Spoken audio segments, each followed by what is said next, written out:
Throughout history, freethinkers have outraged the religious with their wacky ideas about the virtues of free speech, reason, and, of course, eating babies.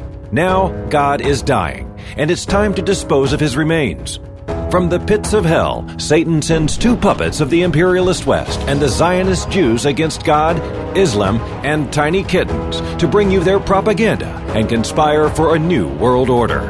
This is Secular Jihadists for a Muslim Enlightenment with Ali Rizvi and Armin Navabi.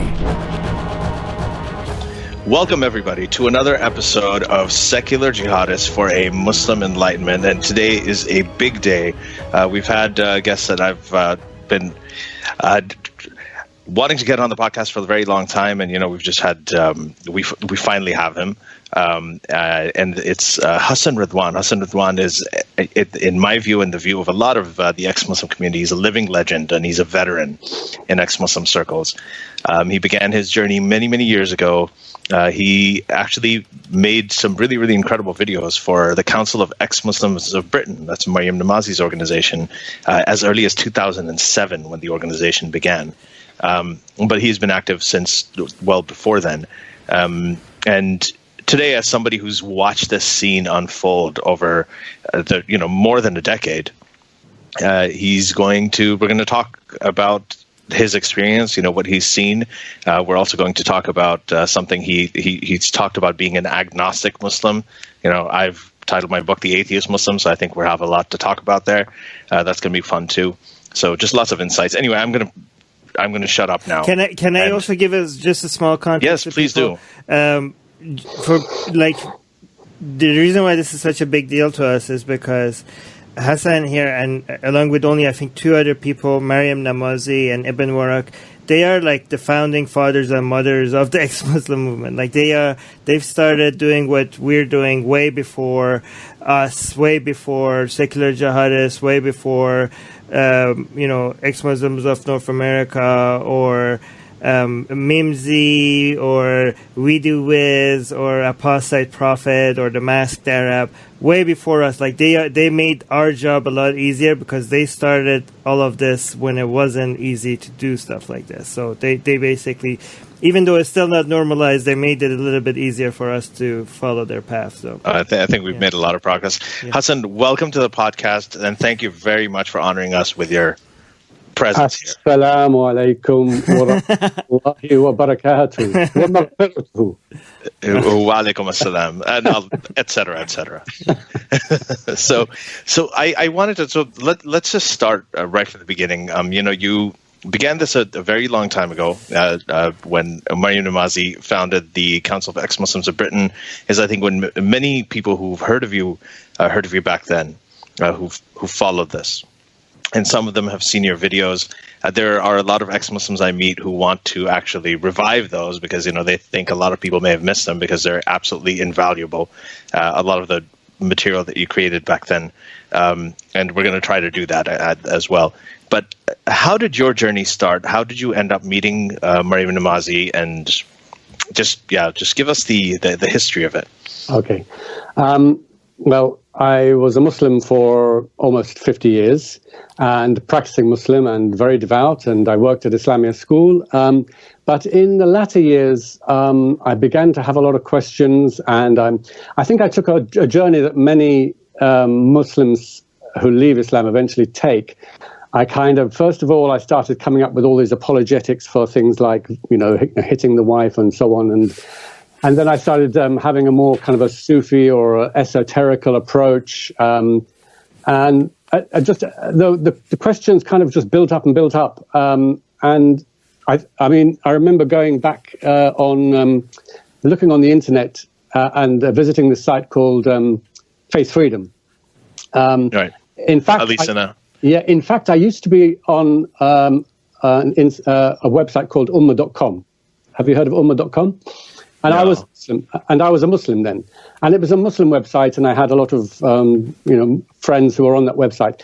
And then somebody came on that website and said, "There's this horrible guy attacking Islam. Quick, brothers and sisters, come and defend Islam."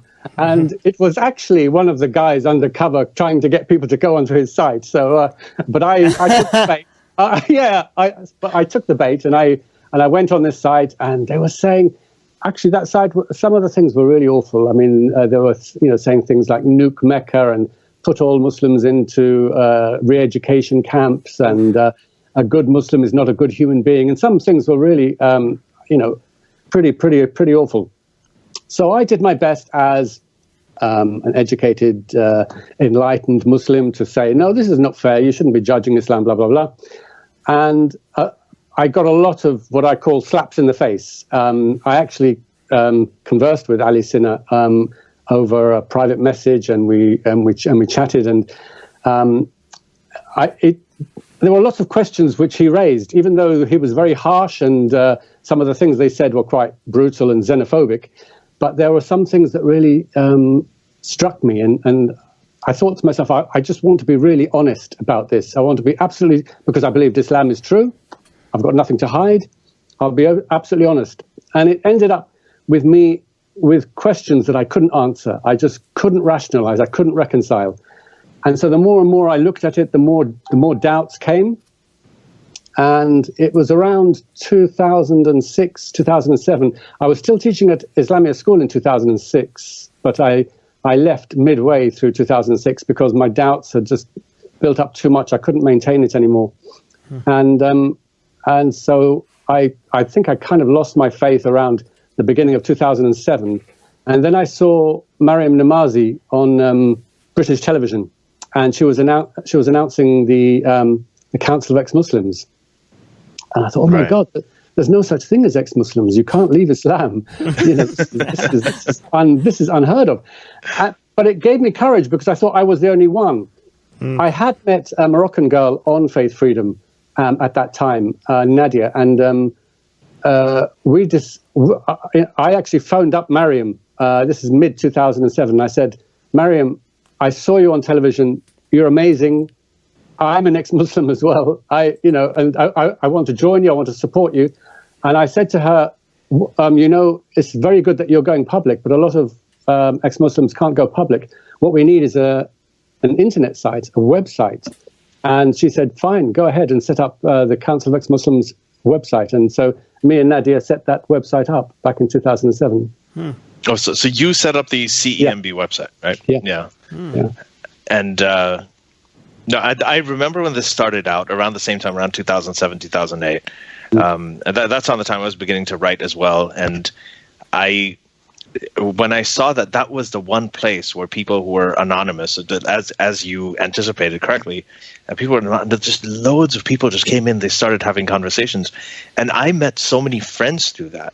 Yeah. A lot of the friends I have today, I met through that site. Even though, admittedly, I wasn't very active on it, but there were meetups based on it. There were people who would, Council of Ex-Muslims of Britain, people in Toronto who were members of that.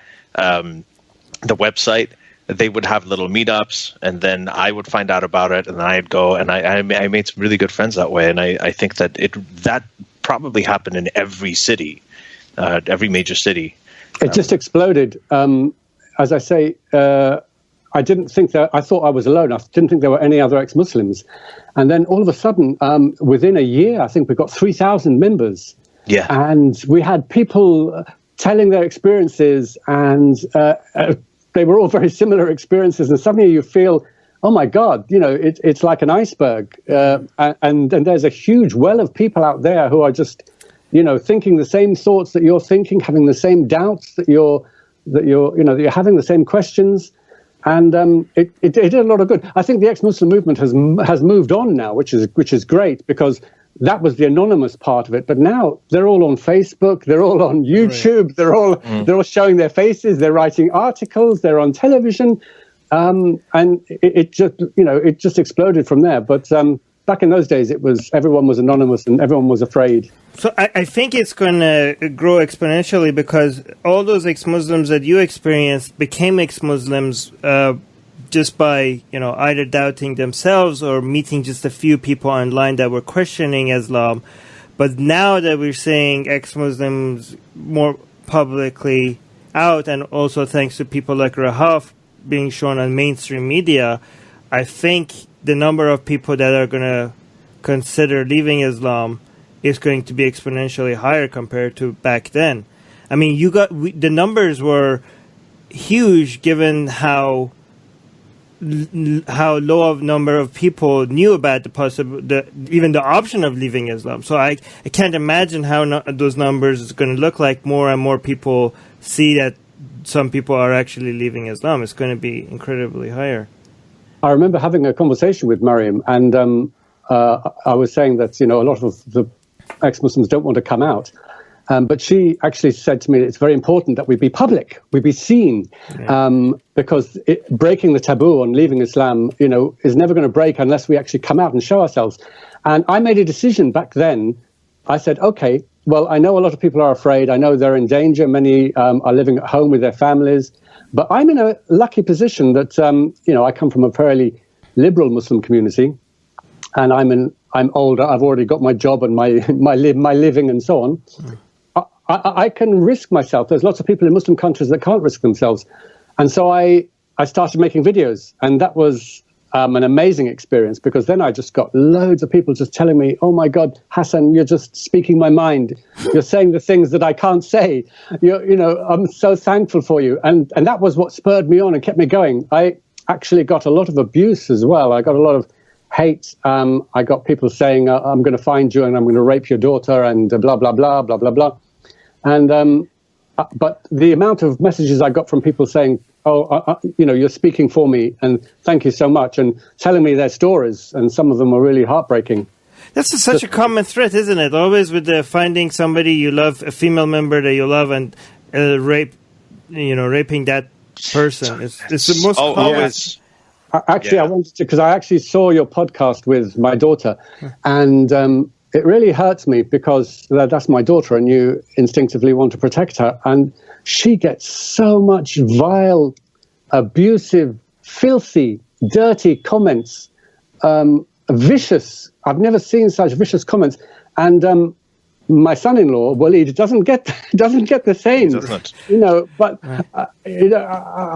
there's this sort of anger towards ex-Muslim women, and it makes me very angry. We discussed this actually, even in that same podcast. We were talking about before you say that, Ali, just for context for people that might not be familiar with our other episodes or other, you are connected to two other very well-known YouTubers. One of them is your daughter, which we had on our podcast, Mimsy Vids, and the other one is Vidu Vids, and they're together. So, and I thought you inspired both of them to become videos, but it's just all of it is just a coincidence that they are connected to you. So yeah.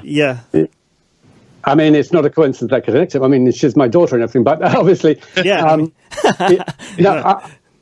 you like, I can give you. I mean, I left Islam, as I say, I came public about it in 2007, and I sat my daughter down and my other children down, and I said, look. I don't believe in Islam anymore, but the most important thing is that you be a good character. Like my father always used to teach me that ad-din mu'amala, that religion is about how you treat people and your behavior and your good character. And I said, if you want to be Muslims, that's fine. I will support you.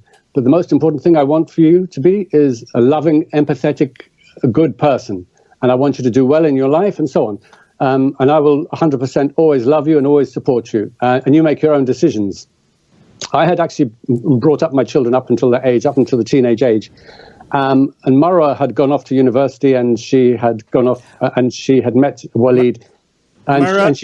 Just to be clear with everybody, Marwa is Mimsy Wiz and Walid is Video Wiz. Yeah. And they went off, and we had a fairly good relationship. My daughter was actually trying to bring me back to Islam. She used to comment on my videos, and I used to phone her up and I say, Habibti, don't comment, because you get all these crazy people commenting and so on, and I don't want to. I wanted to protect her, from this. But she said, Baba, I want to bring you back to Islam and so on, and she used to try and convince me that it's the right thing. And so we always had a good relationship, but she knew that I was kind of misguided, as she thought. And and she got married to Walid, and they were both Muslims, both sort of practicing Muslims. They can probably tell you their story more, so I don't want to give... They did, actually. Mimsy did. Yeah, but some people might not know. Like, some people might be just listening to this episode only. Yeah, okay, Well, they had a very nice mixture of Pakistani and Arab wedding with the sort of the howdah, that thing where they carry the bride, inside a veil. Yeah. And they had all the Pakistani dancing and singing and music and everything, and it was a very big. The food must have been incredible, like Pakistani awesome. and. It was. I love Pakistani food. I love Asian food. Is my favorite. I like Middle Eastern food and yeah. So it was absolutely fantastic. And they were Muslims, and they went off to university, and I kind of lost contact with both of them. And then Vidhu started making videos. My daughter Mara told me that she had shown some of my videos to Walid, and that he had listened to them, and she had wanted him to kind of I think, to bring me back to Islam. But Walid said, "You know what? Your dad is right." He makes sense in what he's saying. It makes sense, and I think that I mean, as I say, they can tell you the story themselves. But I think basically they just found their own way out of Islam, and then one day, they both told me that they don't believe in Islam, and Vidhu started making videos, and then Mara started making videos just last year. Were you surprised when you found out that she left Islam? Look, at the end of the day, they're my children, and you know them from birth, and you know what character they are. And I don't think people radically or fundamentally change. A good person is a good person, an asshole is an asshole.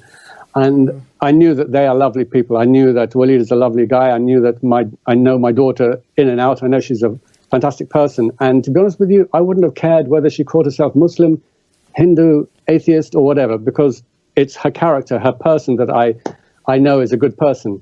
But I can't say I wasn't.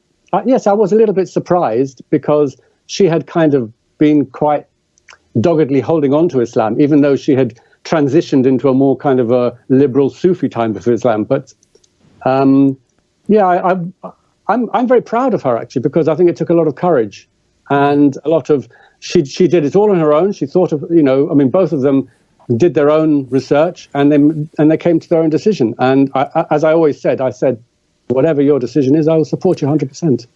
I hear this a lot when a lot of people say that I would love them no matter what. And of course that's true, but I don't know if it's, again, so sorry for pushing back a little bit here, but I don't know if people say they wouldn't care if they're Muslim or not. Are we trying to tiptoe around not being trying to be kind to religion in some way? Because I feel like we wouldn't say the same thing if our children believed like vaccines cause autism, for example. Like if my daughter, that I don't have, said that I believe vaccines cause autism, I wouldn't like that. I would be concerned. I would like, this is not going to be good for my grandchildren. So are we more tolerant of when our children are wrong about religion, about God, and about other religious myths compared to other myths? Do you have any children, Armin? Not yet. Hopefully never. But serious. Depends on my wife. I do. I have a 2-year-old daughter, so I probably have a good idea of what Hassan's going to say, even though my daughter's still young. But go ahead. Well, I think I would have been worried if they had taken a more kind of a closed-minded, harsh, literalist approach to Islam. But I know my daughter. I know her character. I know her behavior, and she would not. Even if she was a Muslim, she would be more open-minded. She was an open-minded person, and so it wouldn't be a problem. I have more interest in her happiness, in her well-being, and in her thinking for herself and making her own choices. which I've always supported 100%. And I've always believed that if you do that, they make the right decision in the end. But the problem with wrong information is that even with good characters, you might end up doing harmful things because you had good intentions but bad information. Like somebody that believes vaccines cause autism, if they don't vaccinate their children, it's not because they're bad people. It's not because they don't care for their children. They could be very kind and loving people, but kind and loving people with bad information that end up making bad decisions in their life. So it's not being worried about somebody having bad information. It's not a judgment on their character or whether or not they're good people. You can still be concerned about people having bad information and still consider them good people.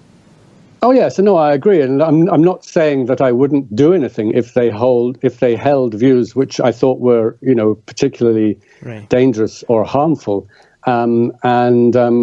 I would certainly challenge them. I've still got many family and friends who are Muslim, and I do challenge them on, some of their views. But, I don't go around being an asshole, attacking them all the time and being a jerk, Right. Yeah, I think there's another example over here for about 10 years, I've been an anti-circumcision genital cutting advocate, where I'm just not a fan of. I'm also a physician by background, so I'm not a fan of, just circumcision, male circumcision, or female genital mutilation, either one. So, but I know that I know many people, including my own parents, my relatives, everybody they've circumcised their sons, and it's a legal thing. There's a lot of medical bodies that say that there are benefits, and those are very controversial debates that are happening, and I can't hold them responsible for it. I think it's actually an even worse thing to do than just thinking a certain way, or because this is an irreversible process. It's irreversible surgery on your newborn, but. I know why they do it. As Armin said, like people who think that they don't vaccinate their kids, they're not necessarily bad people. They just think that it's going to cause autism because of, this rhetoric that's been around, this false rhetoric that's been around, promoting that idea. But overall, I think when you have kids, there's a difference between who they are and what they do. So there's many times that you would probably disapprove of things that they do. This action or that action, you can have a discussion about it, but that doesn't necessarily impact who they are. Always, exactly. Now they can be connected. Like you can have a kid who really, really gets very, very religious, and then they go out and they join ISIS and they start having. If I find out my son's got a sex slave, I'm like, okay, that's it. That's a line. I'm gonna. I think I would be worried if one of my children did go off and join ISIS, and then I would really blame myself, because I would say, how is it that I did not have that communication with my child to be able to at least give them, even if they wanted to follow Islam, that they would know that this sort of behavior is completely wrong. And to be honest with you, I would never fear. I've got 5 children. I would never fear. I don't want to speak too soon that any of my children would ever become even extreme in their religion, let alone join a group like ISIS. Because as a father, everyone's different. For me, my children are the most important thing to me in this life, and I have, from their childhood, sat them on my knee, read them stories, told them. I've always communicated with them. My father was like that with me, and they can talk to me about anything. I talk to them about anything, and we communicate, completely and utterly. And I have complete trust and confidence in them as individuals for making their own choices. And that's why I always said that I would support them. I think everyone is different in their approach. My approach is never to be kind of harsh, and I never pushed things on them. I never pushed Islam on them. I said, this is my religion. When we were religious, and we led by example, but I never forced anyone to do anything. But the example you guys are giving is ISIS, which is very extreme. I think, like, if way before that, if my daughter, for example, became a hijabi, I would still be disappointed, even if she's very kind and liberal or whatever.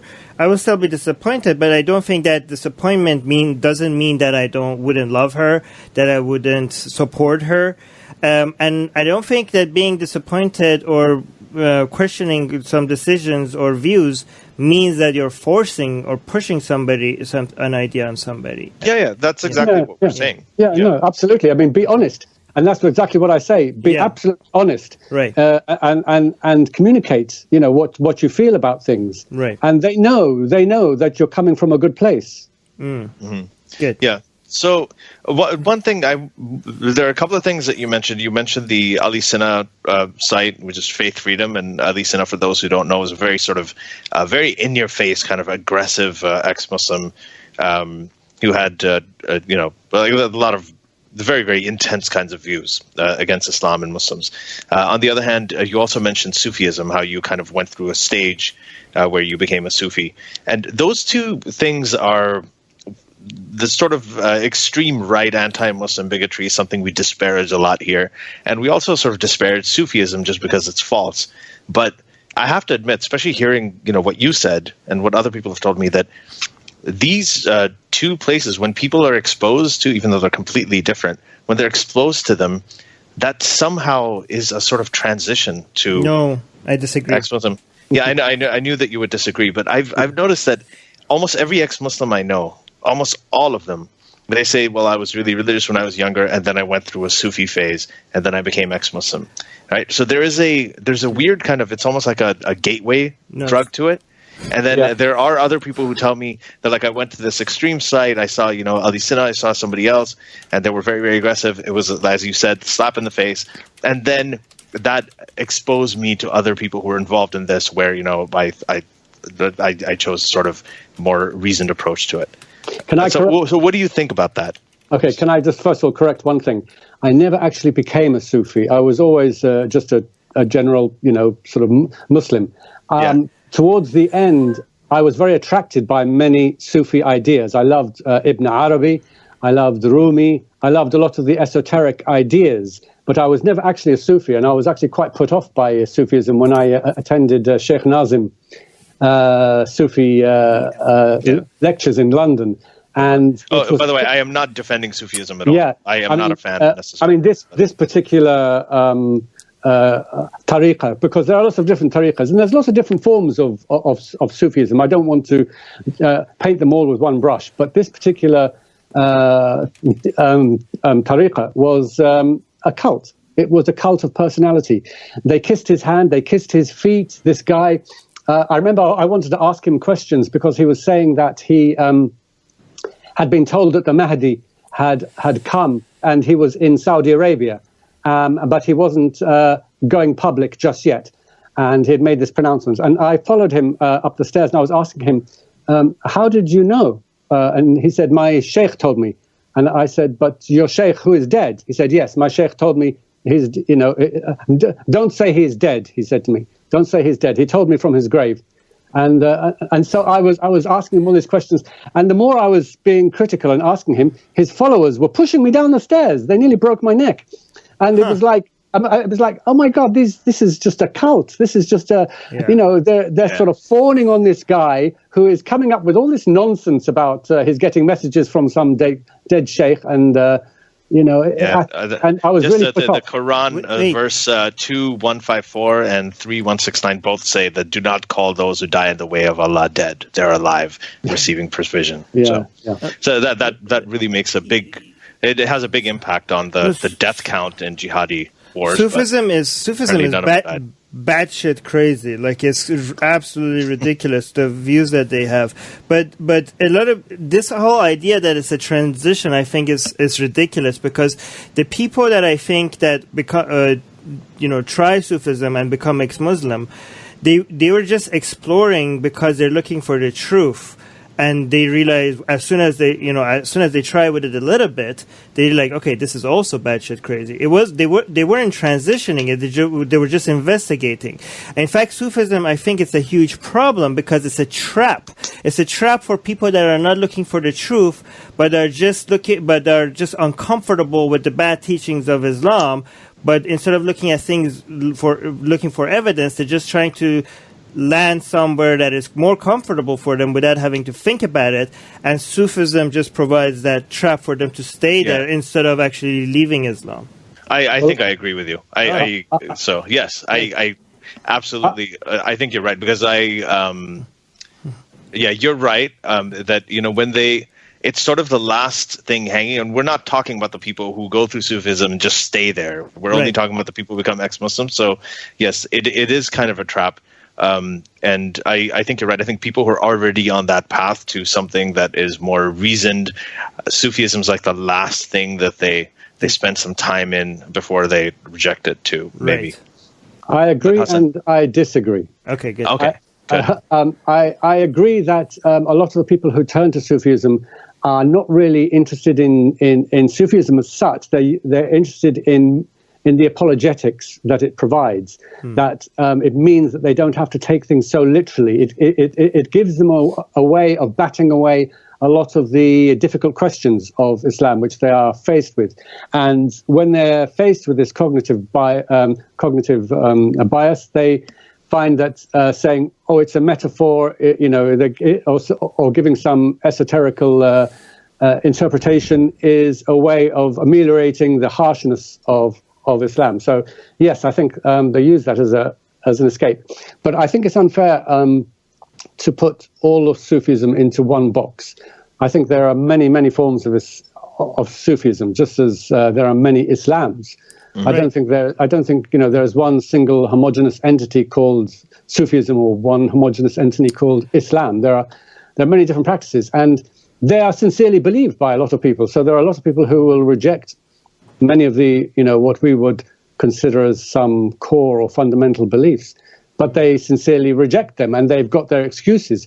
What you think about their excuses or their interpretations or their apologetics is another matter, but they sincerely believe that. I agree.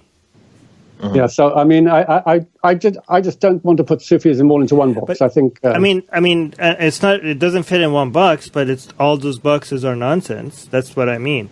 It's in so many different boxes that there's Sunni versions of Sufism and more Shia-friendly versions of Sufism, which they don't even call Sufism because they don't want to be associated with the Sunni branch of Sufism. They call it Irfan, for example. There are forms of Sufism that are more like Hinduism. There are forms of Sufism that are like pantheism. Right. There are forms of Sufism which are almost agnostic. I think it's because a lot of people who do get into Sufism, the whole emphasis is on the individual. You make your individual relationship with God, and then what happens is that people come in, then you can have potentially infinite versions of it because they'll just sit there, well, this is what my God wants me to do. That's one of the things with all the mystic stuff. It really is, you make whatever you want of it. There isn't any sort of central doctrine that you really, really adhere to, or if there is, then it gets lost in that that whole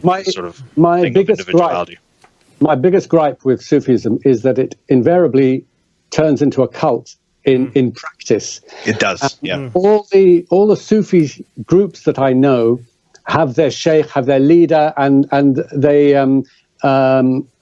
endow him with magical qualities and mystical abilities, and it becomes a cult of personality, and they and these. I mean, I don't want to give any particular names away, but I know some tariqas where the guy is just a crook. He's a charlatan. He's a complete. He abuses and misuses his followers, and because power corrupts. And when you put you sort of give someone that amount of adoration and power, these Sufi sects invariably turn into just the most awful cults. That's actually what I noticed with most Sufi practices, that the sheikh that they picked as divine and holy, it's more about the sheikh than it is about God himself. In fact, a lot of Sufis say, the whole an al-haq, makes their sheikhs or anybody basically the same as God himself. I mean, they basically worship these people. They kiss their shrines, they pray to them, and it's actually such a great tool for building a Khan because for Sunnis and Shias, most people that could have been holy are already dead. Sufism gives you the opportunity for make new living people divine and holy and start a new kind of Khan job like that. So that's go on. Can I tell you a story? Yes. This is I don't know whether you heard of the character called Juha. Juha is a kind of a folk character. He's found throughout the Middle East and in, I think they call him in Southeast Asia, they call him Mullah Nasruddin. Oh, yeah. I know. I've heard of that. Yeah. Maybe in Iran they call him Khoja. No, Mullah Nasruddin, we have so many cartoons and jokes about him. Yeah. In Egypt we call him Goha. And he was one day coming through the marketplace and he was followed by people. And the people were following him and copying him in everything. And every now and again he would go, Allahu, Allahu, Allah. And the people behind him would all go, Allahu, Allahu. And then he would jump up and down and twist round. And the people behind him would jump up and down and twist round. And then he would crouch down and go, hoo, hoo, hoo, hoo. And the people would go, hoo, hoo, hoo. And somebody at the market stall who knew Juha pulled him to one side and said, Juha, what are you doing? He said, I'm being a spiritual leader, and I'm teaching these people the path to enlightenment, the Sufi way. And he said, so the market owner said, how do you know when they've reached enlightenment? He said, well, that's easy. Every morning I count them, and the ones who have left have reached enlightenment. Oh. This is, That's funny. Yeah. It's so I wanted to get to another thing, and I know that Armin will probably like this question, which is we've talked about the Sufism thing, or talked about now. Just want to talk about the reform movement. Okay, Armin can't believe his luck. Now, this is one of our most. We've talked about this a lot here, so we're going to try to keep it so it's not too repetitive. And I want to bring up an article that you wrote, which I loved. It was in 2015. You wrote it in The Guardian. And the title was, when I first read it, it said, Muslims can reinterpret their faith. It's the best answer to ISIS. That was the headline. So I read that and I was immediately skeptical. And I was thinking about how, the apologetics, the Quranic scriptures, they say, no, beat your wife actually means kiss your wife and, things like that. And then I read on, and you actually made a point that I've made in my book as well, is that the way to reinterpret, in quotes, the best way to do it is to challenge the whole idea of infallibility and inerrancy. And there is a passage in your article where you talked about this, and I think you gave an example of the difference between something that's divinely inspired versus something that is actually considered divine, and how important that is. Right? So based on this approach, and this approach I completely agree with. I think more and more young millennial type Muslims I'm talking to nowadays, more so than ever before, are saying, I don't really think it was actually written by Allah. Muhammad had the inspiration and then he wrote it himself. Like a lot of them, not a lot of them, but more than ever before that I've met, are beginning to say that. So, but the reform movement that we're talking about, that's a little bit different. So what are your views on reform and the approaches that they use? My central point, as you said in that article, was that reform can only happen when Muslims, in my opinion, when Muslims regard that the Quran is man-made. It is not infallible. That it is a human document, a human text. I think that it's a very difficult step for Muslims to take. But you'd be surprised, as you said, a lot of ordinary Muslims privately, they hold heretical views, which they wouldn't admit or they wouldn't say publicly. They wouldn't say to other people. But I think a lot of people already, sort of in practice, take this attitude of pick and choose. Most Muslims pick and choose, but they wouldn't come out and say that this is wrong or that's wrong. But I was in that article, I actually mentioned that there are actually some Muslim scholars who are actually coming out and saying that. And Abdul Karim Surush has been saying that for a long time, yes. the Iranian scholar. There's the Iraqi scholar, Ahmed al-Qabanji, who said also, he's got videos on YouTube where he's even mocking the Quran. He's comparing it to, for example, Nahj al-Balagha by Ali. And he says, look at this beautiful verse of Nahj al-Balagha, and then he compares and this is in Arabic, and he's comparing the wording of the Quran. He's saying, look, this is weak wording, this is faulty wording. This was written by a human. There was Saeed Nasheed, the Moroccan, who wrote a book called Modernity. Modernity and the Quran. Yeah. And he gave an example that Muhammad was inspired in some way, in a very kind of loose way, but he came out with his own words, he articulated it according to his 7th century mentality and context. Yeah, he was inspired to say that he wasn't inspired, that this was the direct word of God. It makes absolutely no sense. Wait, 1 second, Armin. I wanted to read out this quote, Hassan, speaking to that point with Sayyid Nasheed. And the reason that this... anyway, let me read it out and I'll tell you what I thought of it. He said, quote, "The Quran is not the speech of God, just as a loaf of bread is not the work of the farmer. God produced the raw material, which was inspiration, just as a farmer produces a raw material, which is wheat. But it is the baker who turns a wheat or flour into bread according to his own unique way, artistic expertise, and creative ability. And thus it was the prophet who was responsible for interpreting the inspiration and turning it into actual phrases and words." So here's the thing with this. If you go around and you tell people, and this is sort of how I've noticed when you speak to Muslims or speak to believers in general or people who have spiritual leanings, and you go and tell them, no, the Quran was not the word of God. It was Muhammad wrote it. It was divinely inspired. They will be very upset. But when you sit down and if you tell them it's like the loaf of the bread is not the work of the farmer, and you bring this sort of poetic element to it and an analogy, they're amazingly receptive. Oh my they're God, like, that's beautiful. Guys. I'm telling you, it's so disappointing to me. It is reality. That's how people think. It's amazing. Listen, Armin. Yeah. Armin, we're not inviting you back to Islam. Okay, so relax. Nobody is inviting you back to Islam. No, all right? But listen. If Christians and Jews and Hindus can believe in nonsense, but pick and choose and place their humanity over, revelation, then why can't Muslims do it?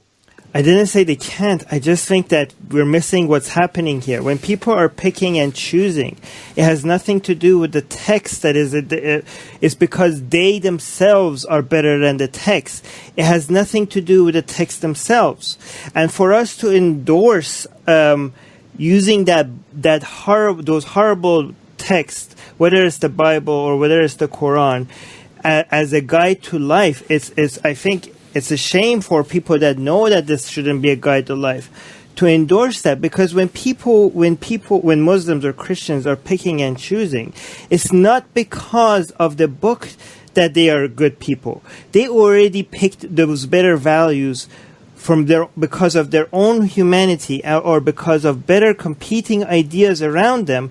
And after picking those better ideas, now they're going to the text and trying to see if they could make the text compatible with their better, superior understanding of a moral superior. But when we go in and reverse this, when we go and suggest that they are better people because they're better than picking and choosing, then we're giving authority to a text. We're giving legitimacy to a text that does not deserve this. And I say this with Christianity as well. When Christians are, just like somebody like Elishma says, Christians are better than the Bible. It has nothing to do with the Bible that they're better than the Bible. And if they're picking and choosing, we shouldn't endorse the Bible and saying, oh, look, the Bible could still be good because people are picking and choosing. That happens after they pick those better values. There are two conversations. There are two conversations that are happening here. The first one is that we want Muslims to leave Islam and become ex-Muslims and atheists and see the light and become enlightened.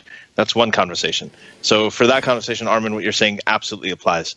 The second conversation that we're talking about here is we want Muslims, people who are believing Muslims, to look at the Quran and say, okay, this is not the word of God, literally. We don't want that's that. That's it. Now, that's an excuse. Sure, but there's two different. The article that Hassan wrote that I agree with actually is saying this. So when this quote, basically, when he talks about the loaf of bread and the farmer, right, what he is saying is he's saying essentially that no, God, the Quran isn't God's word. It's Muhammad's word, and he felt inspired to write it, and that inspiration came from God. You're lying to people. No. Sure.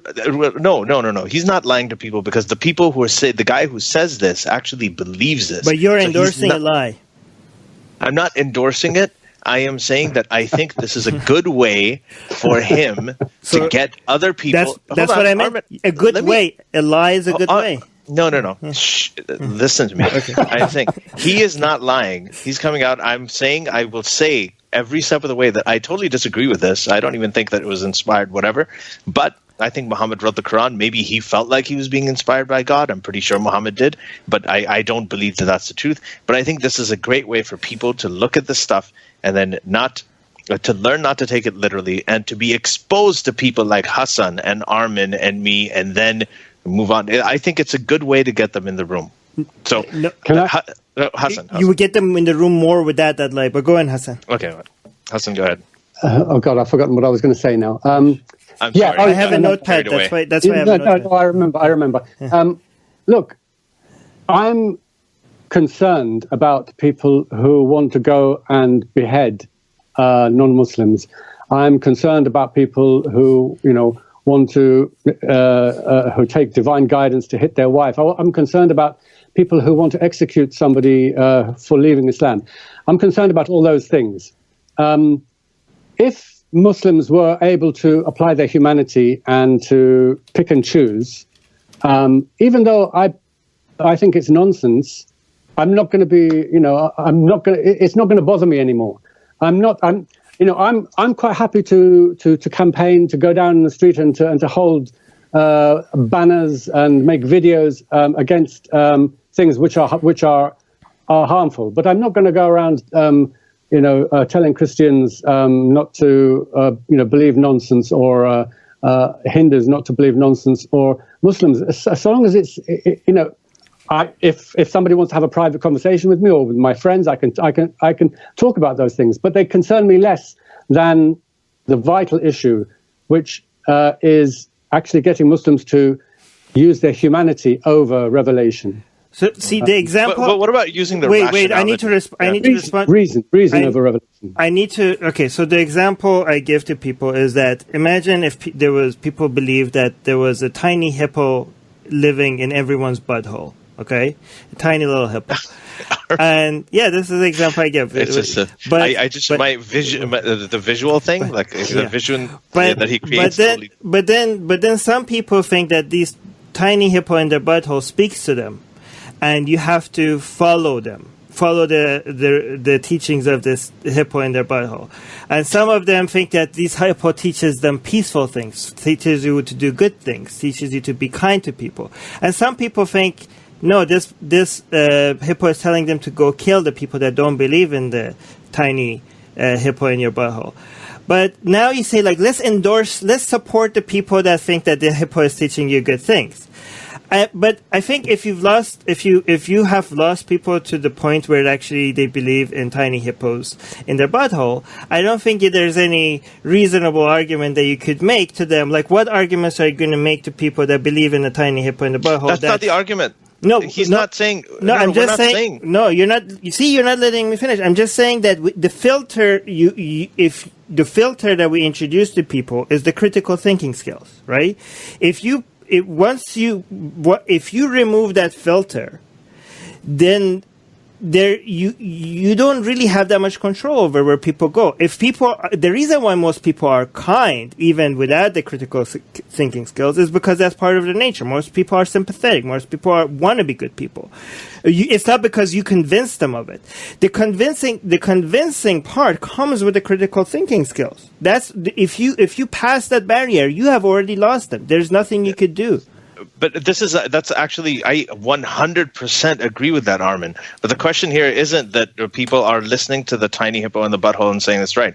What we're arguing is just telling people that the words that you're hearing that this person is saying that are from the tiny hippo in the butthole, this is not actually from the tiny hippo in the butthole. This is like a guy who's hearing and he's like feeling inspired by this idea and then he's saying it. It's a different step. What arguments are you going to make to people that already believe in tiny hippo? Okay, let's move away from the tiny hippo and because I think the real visual makes more sense. Go ahead. Okay, go on, Hassan. Sorry. Hassan. Look, religion has endured Nietzsche said 100 years ago that God has died, but it's endured and it carries on. Why? Because people have a need for myths. Myths have served us. If you've read, *Sapiens* and *Homo Deus*, you will know how myths have been able to, the agricultural revolution and the cognitive revolution changed humanity. But it was the myths. It was the myths that actually enabled humanity to work on a massive level and communicate and organize and make huge advances. So did slavery, though. Well, the thing is that people need that sort of. I know some. Sort of atheists feel that they are quite happy without it, but a great many human beings feel a sense of loss, feel a sense of meaningless, and religion or some sort of a belief, some sort of narrative that they have to live within, gives them a sort of a foundwork, a groundwork to do things and to feel that they are worthwhile, that their life has meaning, and identity, that what they do has a purpose. And I don't think. Look, you need to be pragmatic, Armin. Religion's not going to disappear. It's been here for 3,000. No, for more than that, for 50,000 years. So what's slavery? It's going to continue, but. Yeah, but we have different forms of slavery now as well. Well, we have defeated it in many places. Yeah. See, again, just like with slavery, this is not a black and white thing. People say, you can't get rid of religion completely. Well, we haven't gotten rid of slavery completely either. Their slavery is still alive, but it doesn't mean just because we haven't getting rid of it completely that everywhere we have defeated it wasn't a worthwhile. Every defeat of religion is a progress to humanity. Everywhere you defeat religion and replace it with something else, that's progress, even if it doesn't completely disappear. I think the fact that that it's not going to be eliminated 100%, that doesn't mean that we shouldn't try to reduce it from 90% of humanity to 40% of humanity or 20% of humanity. But go on, sorry, Hassan. No, I just wanted to add one thing to what Hassan was saying about Yuval Noah Harari's book, *Sapiens*, where he talked about the importance of fiction and stories and myths in the way that we live. And he has a very broad definition of what fictions are. So he's talking about some good ones. He universally paints religion as a bad myth, right? But then he also talks about human rights. Human rights is another myth that human beings completely made up out of the blue. And we turned it into a reality. That now has real consequences everywhere. Human rights is practiced all over the place. So he talks about money is another one, right? Just bits of pieces of paper that have value that are just the only reason they have value is because all humans have agreed to the fact that they have value. So in that way, it's a kind of religion too. So they're not really realities, but they're fiction. So he's talked about it in a very kind of broad sense. So it's not that, there are good ones and that all of them are bad or all of them are good or it's a good thing or it's a bad thing or they're all lying or they're fiction, because money is clearly not fiction. Neither is human rights, right? The religious stories are fiction, but the religious experience is not fiction. So I think that's a really interesting way to think about it. That doesn't mean we need it because we don't. Hold on. We don't need any. All we need is oxygen and water. And when people say some people need religion, I completely disagree with that. In societies where religion was completely or almost completely eliminated, people are living on their lives without any problem. People are living better lives in many of these countries without religion than other countries. I don't don't. There are some things that we need, like the need for community, a need for purpose, a need for a sense of belonging and a sense of significance, a sense of awe. We all need these. But the fact that religion is taking advantage of these needs to sell something else doesn't mean that we can't achieve these goals in better ways. Religion that's actually... the idea. That's the idea, to provide the alternative. But right? a lot of people have this... A lot of people have this misunderstanding that because religion is addressing these needs that we actually do have, therefore we need religion. No, in fact, religion is doing a really shitty job at addressing these needs. And if religion didn't have such a freaking monopoly over it, we would have been addressing these in much, much more efficient ways. So, Hassan, why does religion have a monopoly over these things? Sense of community, identity, belonging. I agree with Armin that I don't think we need religion, but it's we have a need. Humans have a need for something, and it doesn't necessarily have to be religion. But I think that for if you go back to early times, as soon as man became self-aware and started asking the questions of where do we come from, what is the meaning of life, why am I doing this, religion stepped in and provided very sort of easy answers, and so that's why it caught on, because as soon as you believe that if you are going to die in a battle, that you're going to go to this wonderful place, and that you're doing it for a purpose, and it has meaning, and it gives your life meaning. It gives your life value. You can take fulfillment in it. And I think that we're in a stage now where religion is dying. Actually, religion has been dying ever since Nietzsche said it, and even before. And it is dying, and it will die. Yay. But we're in a stage where humans are. And you have to step back and take, because we're looking too close at it. You have to look at the bigger picture, that a lot of human beings have managed to, especially in the West where religion has been dying for a long time, have managed to adapt, and they emotionally have been able to adjust. But there's a lot of people who are not, and especially in Muslim countries, they haven't emotionally been able to adjust. And I know that a lot of ex-Muslims, and I've come across so many, who are suffering depression, who are suffering from anxiety, who are suffering from a loss of purpose. Some of them throw themselves into, some very destructive and harmful behavior. And it's a matter of, it is about a bit of a softer landing for some people. It's not about stopping this process. It's not about saving religion. It's just about looking at the bigger picture. Religion is going to die, but it's about just helping, ease that process. Well, actually, reform is saving religion. I think. Okay, so the reason why some of these people fall into depression and stuff like that is also religion's fault, because of the monopoly that religion has over addressing these things. It's hard to compete with it and come up with alternatives, and that's why because of religion's monopoly. If you get rid of religion, I think the market or whatever people will fill that gap really, really fast. And also, you say that I need to be pragmatic. Being pragmatic is exactly why I'm against reform. I think the people that are looking for a different version of their barbaric ideas, we have already won those people towards better ways of living. Even if they find excuses in the scripture or not, the fact that if a Muslim thinks like, okay, let me see if I could reinterpret this verse, so it doesn't mean that I should beat my wife. That's a person that doesn't want to beat their wife, whether if they find that interpretation or not. If we give them so we don't need to provide them that interpretation, because this is a person that is already a better person than that scripture. But by providing that interpretation, what we're doing is making the death of religion a little bit slower. That person might suffer from the disappointment that the scripture doesn't provide that interpretation, but it will never go back to actually or be ever go beat their wife. The fact that they're even considering it shows that they're better. We don't need to give them the excuse that your text is saying something else.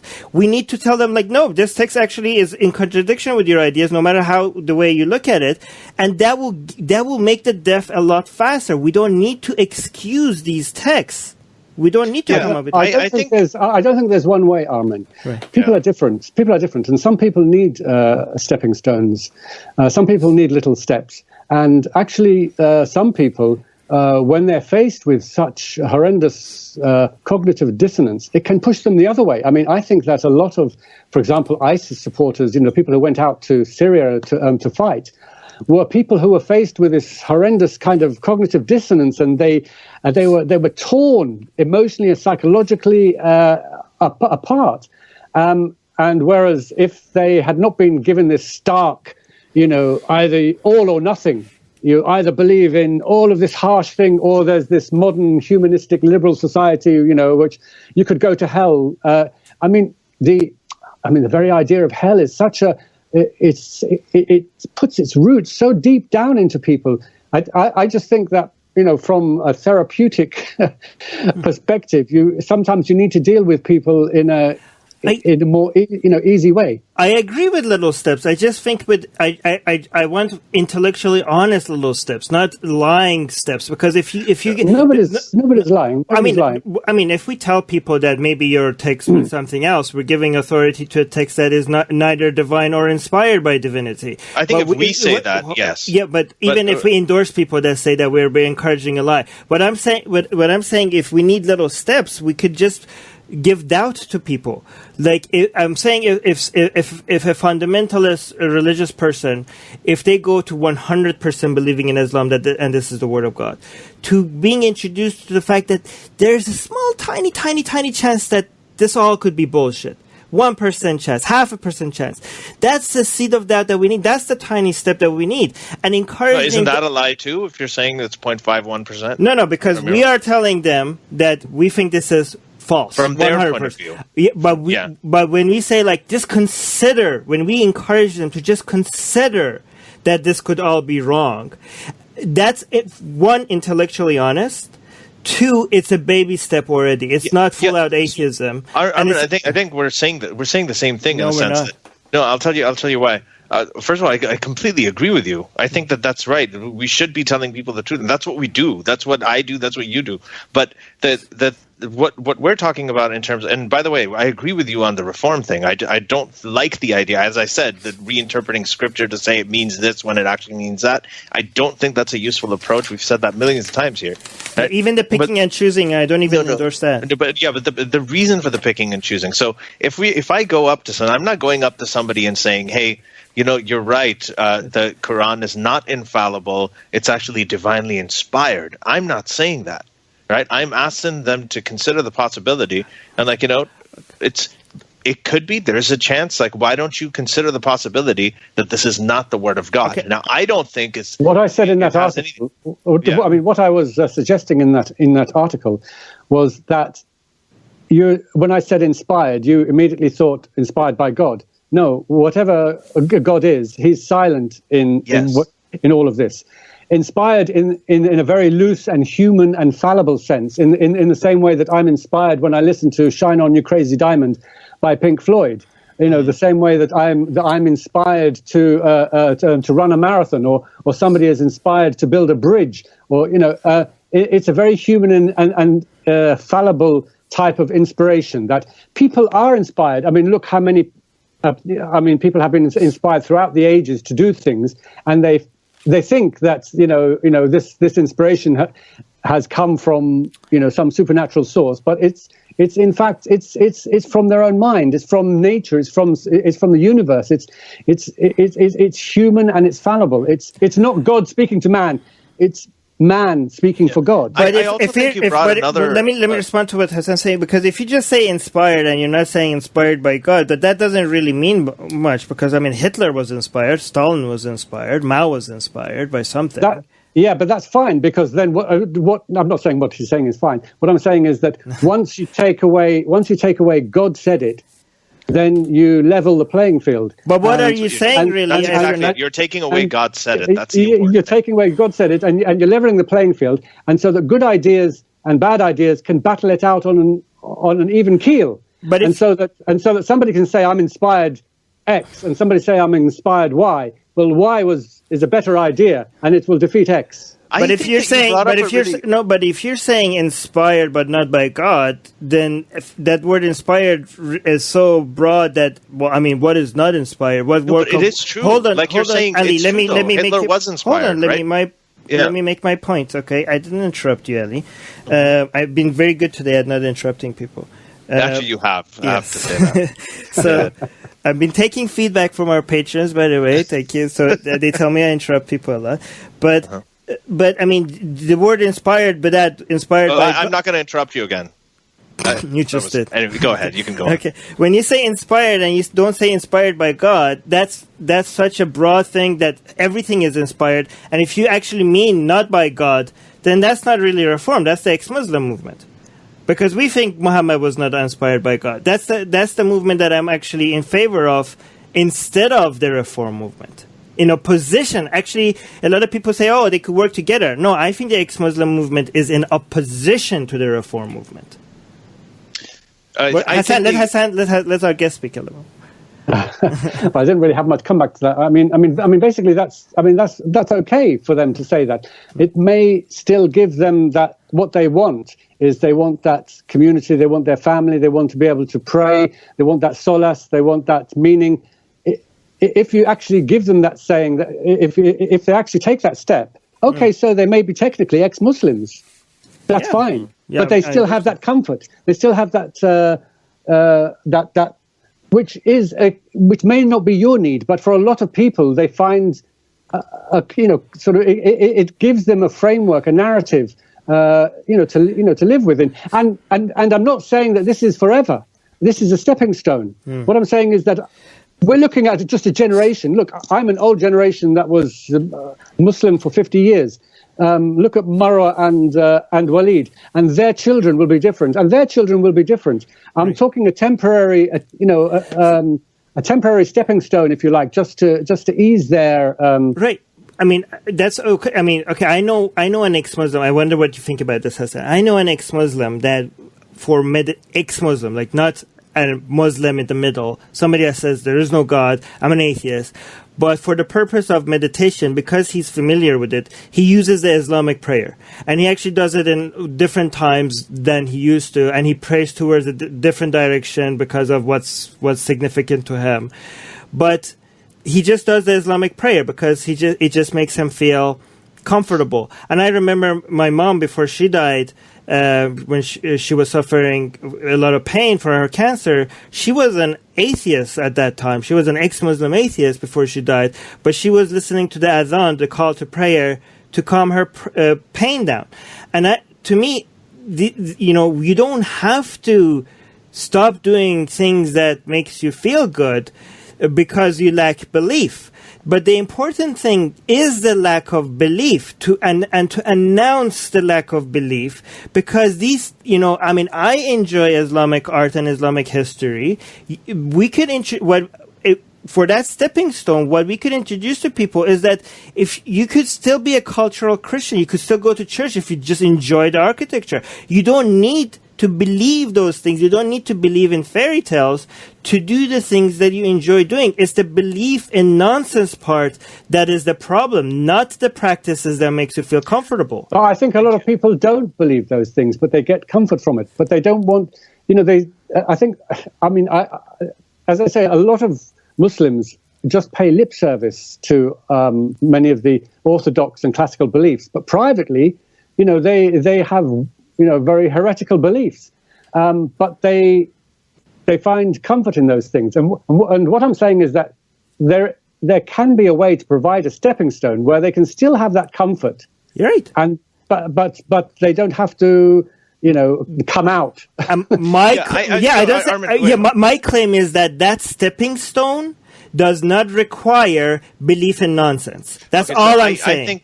I think when you're talking about, when you said that thing about inspiration, if you're not saying this, I think that's honest.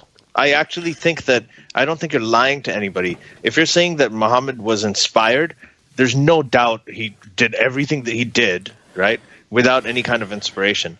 Now, he had inspiration that he thought was from God, but if we put that idea that, you know, he was inspired, just Hitler was inspired, Stalin was, you're right. Like, these things are true, but that's an honest thing that you're telling them. This is not something that you're lying about. That's an ex-Muslim thing, though. If you don't say inspired by God, you're an ex-Muslim, not a reformist.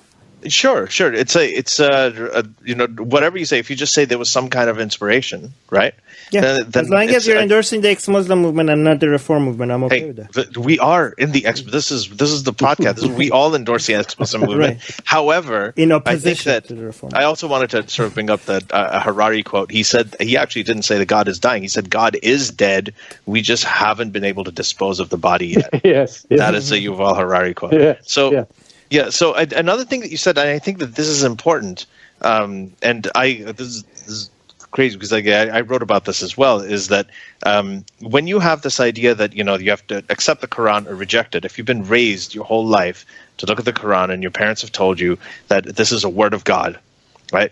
So then at one point, if you look at it and you're thinking all of nothing and you think, oh, this is the word of God and I just found out what's in it. I just read it with translation, and that means that I either have to completely accept it or completely reject it. So there's many people who will completely reject it, and that's the ex-Muslim community. But there's some people who will think, well, I don't have any choice but to completely accept this. And then they are going to go to Syria, and they are going to start fighting with ISIS. So in that place, for people like that, there has to be some kind of option that we don't have to overtly endorse or say that we agree with, but we have to acknowledge that the way that human beings work, and there is an irrational element to it. They respond to art, they respond to poetry, they respond to different forms of communication. I think it matters that if you can phrase a sentence like, God did not write the Quran.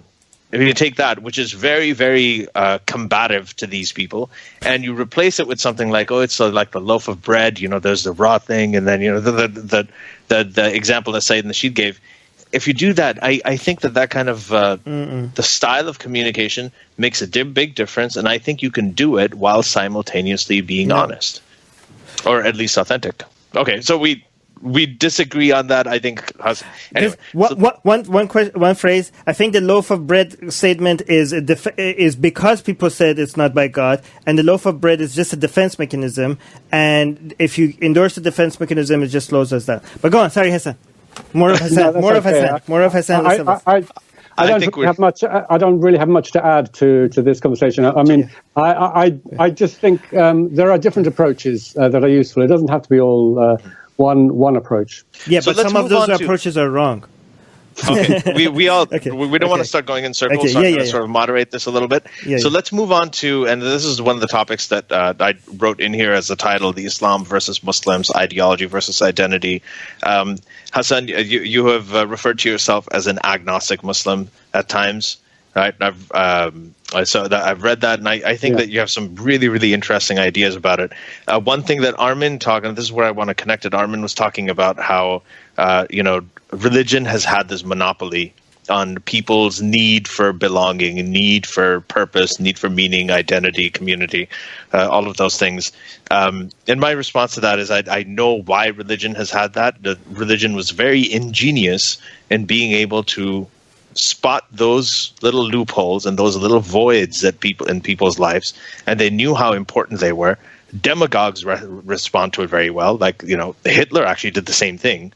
And you found that people wanted a sense of belonging, they wanted discipline, they wanted a sense of community and identity, and he provided them with that. Religions have done it too. You recently, I remember you had a Facebook status where you talked about that a lot of atheists, or a lot of ex-Muslims, they don't acknowledge this emotional side of human beings, that irrational side of human beings, and they don't necessarily speak to that all the time. If we don't speak to that, how are we going to replace religion? Absolutely. Filling those voids? Absolutely. That's my question.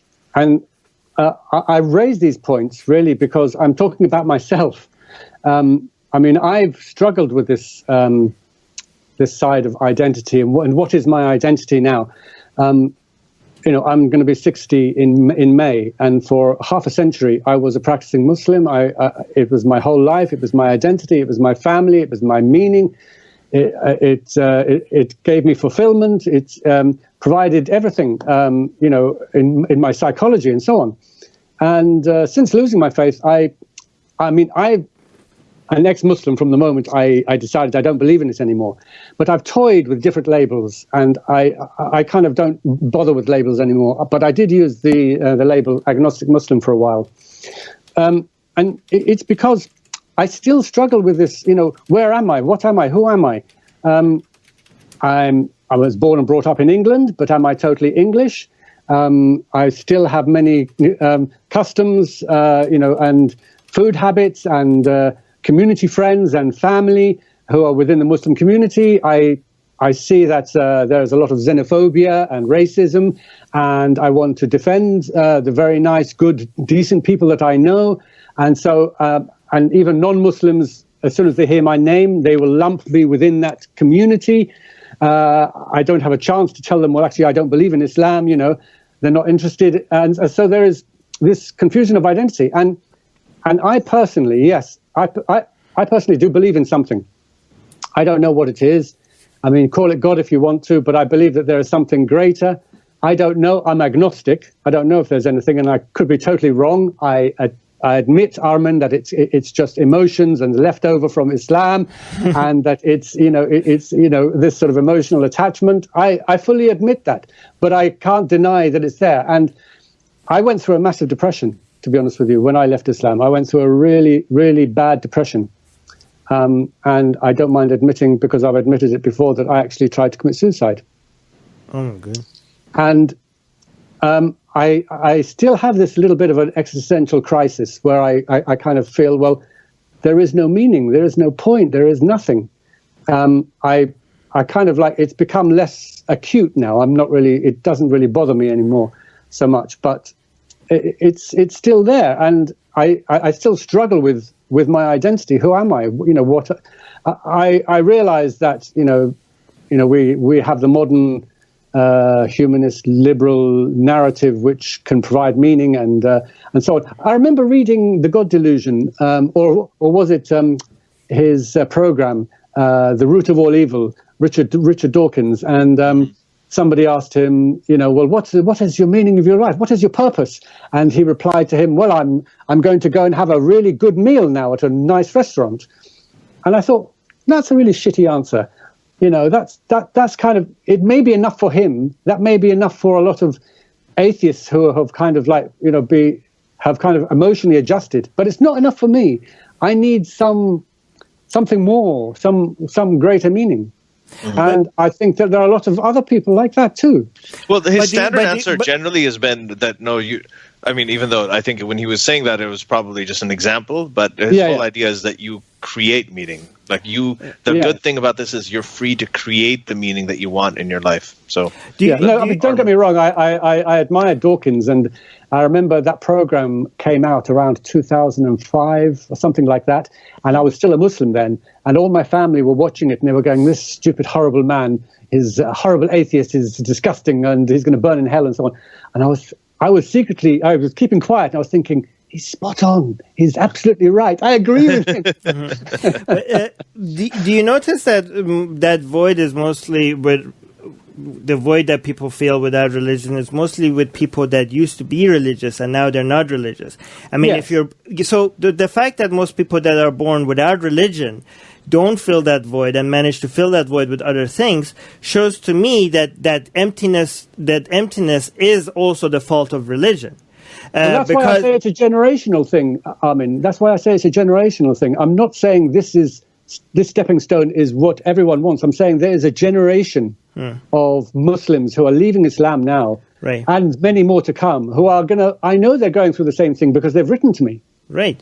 I've over the last 12 years, I've had hundreds of emails saying, Hassan, you're speaking my mind. I've been going through this depression. I've been going through the same feelings. I've done the same thing. A 16-year-old boy, I'm not going to tell his story, but it was a very sad story. And he needed that, that counseling. Right. No, I think we all agree that there needs to be a transition, and that void needs to be filled with something. The only claim that people like me are making is that stepping stone, or those voids, filling those voids, does not require us to fill it with anything that is not backed up by evidence. Yes, it needs to be filled. Yes, we need transitions. Yes, we need baby steps. Yes, we need to move it slow with some people. But none of that means that we need to say to people or encourage people that are saying things that we know that it's not true.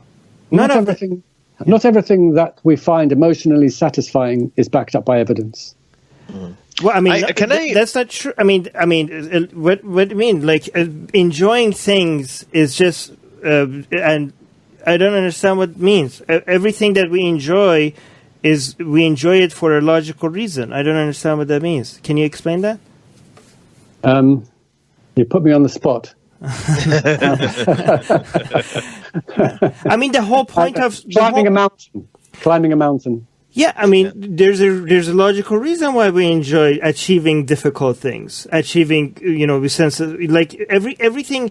I mean, in fact, logically, adrenaline rushes. Hold on, I really don't understand these people. This whole idea of separating enjoyment and pleasure from logic. I think logic is the best way to figure out what we why we enjoy the things that we enjoy, and how to enhance it and how to amplify it. I think the whole point of doing logic is to alter our experience of life and to bring more enjoyment to our life. That's why we do logic. Yeah, I agree with Armin, but I wanted to kind of get into whether we're getting the cause and effect thing mixed up. So we have a comment from Hazem, who's one of our patrons, who said, religion is something that every human society has. Well, this was in response to Mike was saying, do we really have those needs, or did the religions force that idea onto us? And Hazem responded, he said, we do. Religion is something that every human society has come up with on their own, even if they were isolated, not something that was forced on us by aliens. So there's this question that, Armin, you're talking about how there was a religion has a monopoly on these things.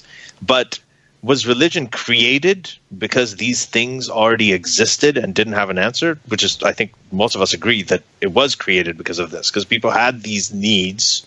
Right. They had these needs for meaning and purpose and what's going to happen after we die, and they wanted to understand there was this existential crisis, and religion provided a way. Now we know better.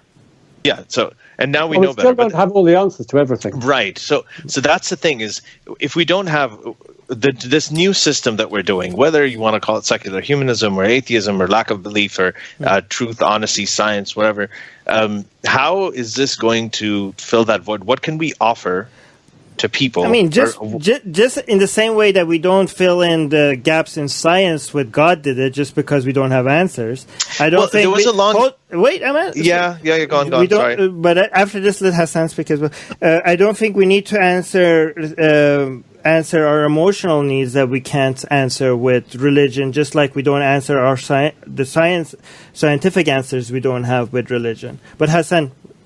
Not everyone. Okay, the fundamental question of why is there something and not nothing, our very existence, it doesn't have an answer. And although I've seen so many attempts at answering this question, I've never ever felt that they satisfy me.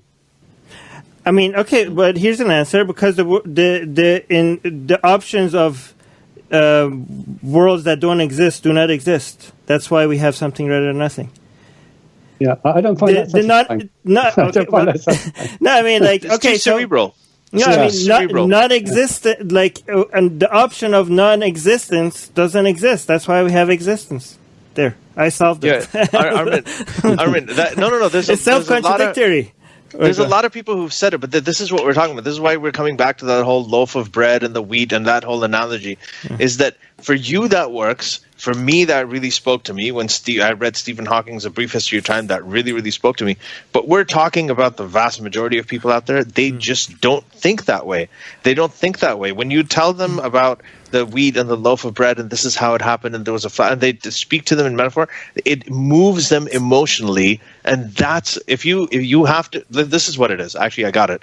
when you package up ideas in emotional vehicles that are hard-hitting, that hit them in the heart instead of their head, most people respond to that. And the dangerous thing about it is truth doesn't matter. So the question we have right now is, how do you take truth and reality and add that emotional vehicle to it so it hits people?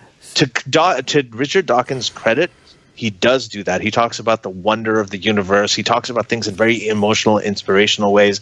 The way he writes is actually very, very inspiring. So he does it, but not Neil deGrasse Tyson does it too. So did Carl Sagan.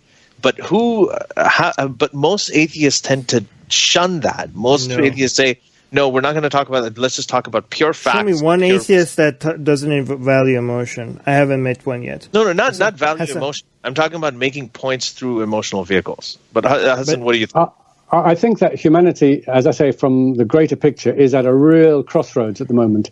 We've had religion for 50, 70,000 years of our lives, and it's provided this myth, it's provided this narration, this emotional way of explaining the world. It's been found out for some time that it's false. We know it's false, and it's dying, and it's been dying for some time, or it's dead, and we just haven't disposed of the body. But we still haven't found some, and the thing is that it's ripe for charlatans and all sorts of crazy myths to come up, because we still haven't found something that is going to be emotionally satisfying for the masses. Right. I think Hassan, the confusion is that we have some emotional needs, but I think the confusion is that satisfying our emotional needs is a goal. It shouldn't be a tool. To understand reality, emotions is not a really good tool. Understanding reality, when we want to focus on logic rather than emotion to understand reality, that's not dismissing the importance of our satisfying emotional needs. In fact, understanding reality with logic is for the goal of satisfying our emotional needs.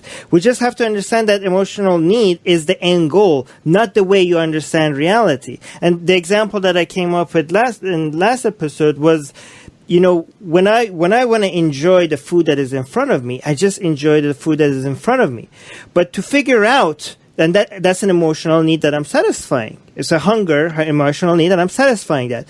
But to figure out how to get this food out of the ground, I don't use my emotions. I use logic and science to understand what's the best practices of getting food out of the ground. And once I get it out of the ground, now I'm eating it and I'm enjoying the taste of the food. I don't need logic to enjoy the taste of it. I just put it into my mouth and I enjoy the emotions that it gives me. But there's also presentation of the food. You can have it in a really nice restaurant with candlelight and all this stuff, or you can just kind of eat it out of a box. I mean, there's also that. Yeah, but that makes a big difference on how the food But tastes. That doesn't negate what I'm saying. I'm just saying emotions are not a good way of understanding reality. Satisfying emotions as a goal, not a tool. No, we're not talking about it as a way of understanding reality. That's we're talking what about no. We're talking about it as a way of communicating. Yes. Communicating. But when people truth. Try to figure out, but when you guys are saying that people need to, we don't have answers to everything. Some people need. Okay, when you mix the two sentences, like when Hassan, you say we don't have the answers to everything. Some people are emotional.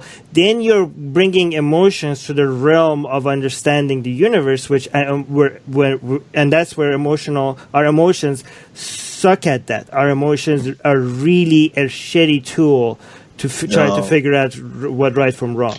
I didn't see. Let Hassan answer, because he's not talking enough. You can give people a pill. It has all the nutrients in it, but that maybe not satisfying to them. They want to smell. They want to see that, as you say, they want to see all those other things. Right. Look, I mean, my thrust is this. The vast majority of Muslims have already been won over by humanistic liberal values. But they have this religion that in some of the very harsh or literal readings of the text say X, Y, and Z, and they feel uncomfortable about that. It's not a question of having to convince them. They're already convinced. Religion is already dying. What what I'm saying is, to this generation that need this stepping stone, just provide them a way of saying, no, I don't need to follow X, Y, and Z because I have this alternative narrative. Yes. Okay. So that's great. Let's move that's on. basically what that's basically. So we don't need to tell them that they don't. Basically, you're saying said exactly that. You don't need the scripture because most Muslims that have been convinced of humanistic values, it was no thanks to the Quran that they were convinced of humanistic values. So why do we need to go back to the Quran and be like, hey, this means something else, when we can see that most Muslims were convinced of humanistic values, no thanks to the Quran. We don't need to give them the comfort of... Not everyone's able to make that jump straight away. Yeah, but they haven't made... It hasn't been a jump. They still call themselves Muslims. They still say that they believe in the Quran, even though they haven't read it. But they have been convinced by arguments outside of religion and outside of the Quran from humanistic values. Yeah. Okay. So now I think we're good with this. I want to move on. I want to just read another. No, I want to talk about something else. The main topic of this thing, that Armin are going to love that. I wanted to read out a comment from a patron, Reason on Faith. He's saying we need to construct metaphors that speak to our emotions, but which are carefully constructed and fenced in by our reason. Yes. Then we can have our cake and eat it too. Thank you. I love Reason on Faith. He's awesome guy. Yes. He is an awesome guy, and I have told him as soon as he comes out, because he still isn't. He's got an open invitation here, and I can't wait for that conversation. He scares me because I'm always worried that I'm going to mention his name. Every time I see his name, No, don't mention his name. I'm not, but I'm scared of the ones accidentally slipping one. So come out, so I don't have to be nervous every time you show up. Yeah. So we've got about a half hour, so I want to take like 15 minutes to talk about this one thing because I think it's really important, and then move on to some patron questions. So Hassan, we talked about you identifying or at some point identifying as an agnostic Muslim. You've said cultural Muslim, you've said ex-Muslim, all of these little labels. And we wanted to talk about we know what Islam is. We acknowledge there's a big difference between Islam and Muslims. Islam is an idea, Muslims are people. What is a Muslim today? Does it mean the same thing as it did 1400 years ago? Is it defined by the term Muslim today in 2019? Is it defined by the ideology of Islam always, or is it a more of an identity? And how is that different? Does that make sense? Yeah, no, it makes sense. I mean, I think in the West, for example, I live in England. You will find a lot of non-Muslims, English people, will identify Muslim as an ethnic group. We have majority of Muslims in the UK are Asians. They're from Pakistan. And so very often when people talk about Muslim, they can be talking about an ethnic group. And in fact, we get lumped all sorts of surveys, and when the news does a community investigation or whatever, they lump all the kind of this ethnic racial group into one block as Muslim. When in fact you've got I always say, you go into a mosque that's full of 100 Muslims, and you'll find 100 different views of Islam. And some of them actually will be even, closet ex-Muslims. I think it's difficult. I mean, there's also this emotional attachment to your family and your community. You want to defend them. As I say, it's difficult. I mean, identity is very important because it gives you your self-esteem. It gives you a place in the world, who you belong to. And I think a lot of ex-Muslims feel they've got a foot in both camps. They feel like a fish out of water. They're neither here nor there. They may be still perceived by others as being Muslim, and they may not even feel that they are, or accepted by, I don't like using terms like white or the non-Muslim community. And they still may have a lot of emotional attachments to a lot of the culture, They'll have hummus and olives on their table instead of bacon and eggs or whatever. And they may, for example, their family will celebrate Eid. They will join in the celebrations. They will give gifts. They will send cards. They will say Eid Mubarak. And there'll be lots of sort of cultural practices which are mixed and intertwined. I think that Islam, in many ways, I mean, people often talk about Islam as if it's some sort of single homogeneous entity, which I always dislike, because Islam is 1,400 years of accumulated cultural practices, scholarship, even Islamic law, traditional Islamic law, recognizes something called urf, which is the cultural practices of the different places it spread to. And you've got all the different sects and the different views. And even the original texts itself are so vague and ambiguous and contradictory that, everyone can see what they want to see from it. So I just find the sort of the idea of Muslim identity is very... For a while, I started using the word agnostic Muslim, but now I got so much kickback from it. People just kept saying, how can you call yourself agnostic Muslim? And I just got fed up with it in the end because it just caused more confusion. How did you define, when you did say that you were agnostic Muslim, right? How did you define Muslim in that sense? Because at that point, you weren't a believer in the scripture. You didn't believe in divine revelation. You didn't believe La ilaha illallah Muhammad Rasulullah or any of that. So what was in your mind? I mean, let's forget about all the pushback and everything that you got, because people say things, but there must have been something that you thought that made sense to you in terms of your definition of Muslim. I defined it like this. I said, I don't believe the Quran is from God. I don't know whether there is a God or not, but I come from a culture that has certain practices. I am happy to accept that Muhammad was inspired in my very loose human sense, that he felt inspired just like many other people have felt inspired throughout the ages. He said some things which were, of his place and of his time, 7th century Arabia, in a very harsh environment. And I'm quite happy to pick and choose, the nice bits that I like, looking after orphans, taking care of the sick and all the good bits of Islam, and discard the rest. And when I pray to whatever power is up there. I have no idea if there is one or not, but it makes me feel comfortable. I can join in with my family on Eid and so on. But in effect, from a classical traditional point of view, I would be regarded as a heretic or an ex-Muslim. But I was being totally honest that I don't think Muhammad was an evil person. He was a man of his time. I think that he said a lot of things which are simply, completely against, the modern day and age. But I'm quite happy to say that, just like looking at Viking poetry, which or the Mongols, and look at these characters and judge them by their context, this is so. Basically, you can just pick and choose and be free to, sort of take what you want, basically. Do you think we can have a definition of Muslim that is similar to, say, the definition of a Jew? And I know they identify as an ethno-religious group, but do you think just in the sense of community, as in, you said already all these poll researchers, they think if you're born into a Muslim family, then for you, for them, you're Muslim, right?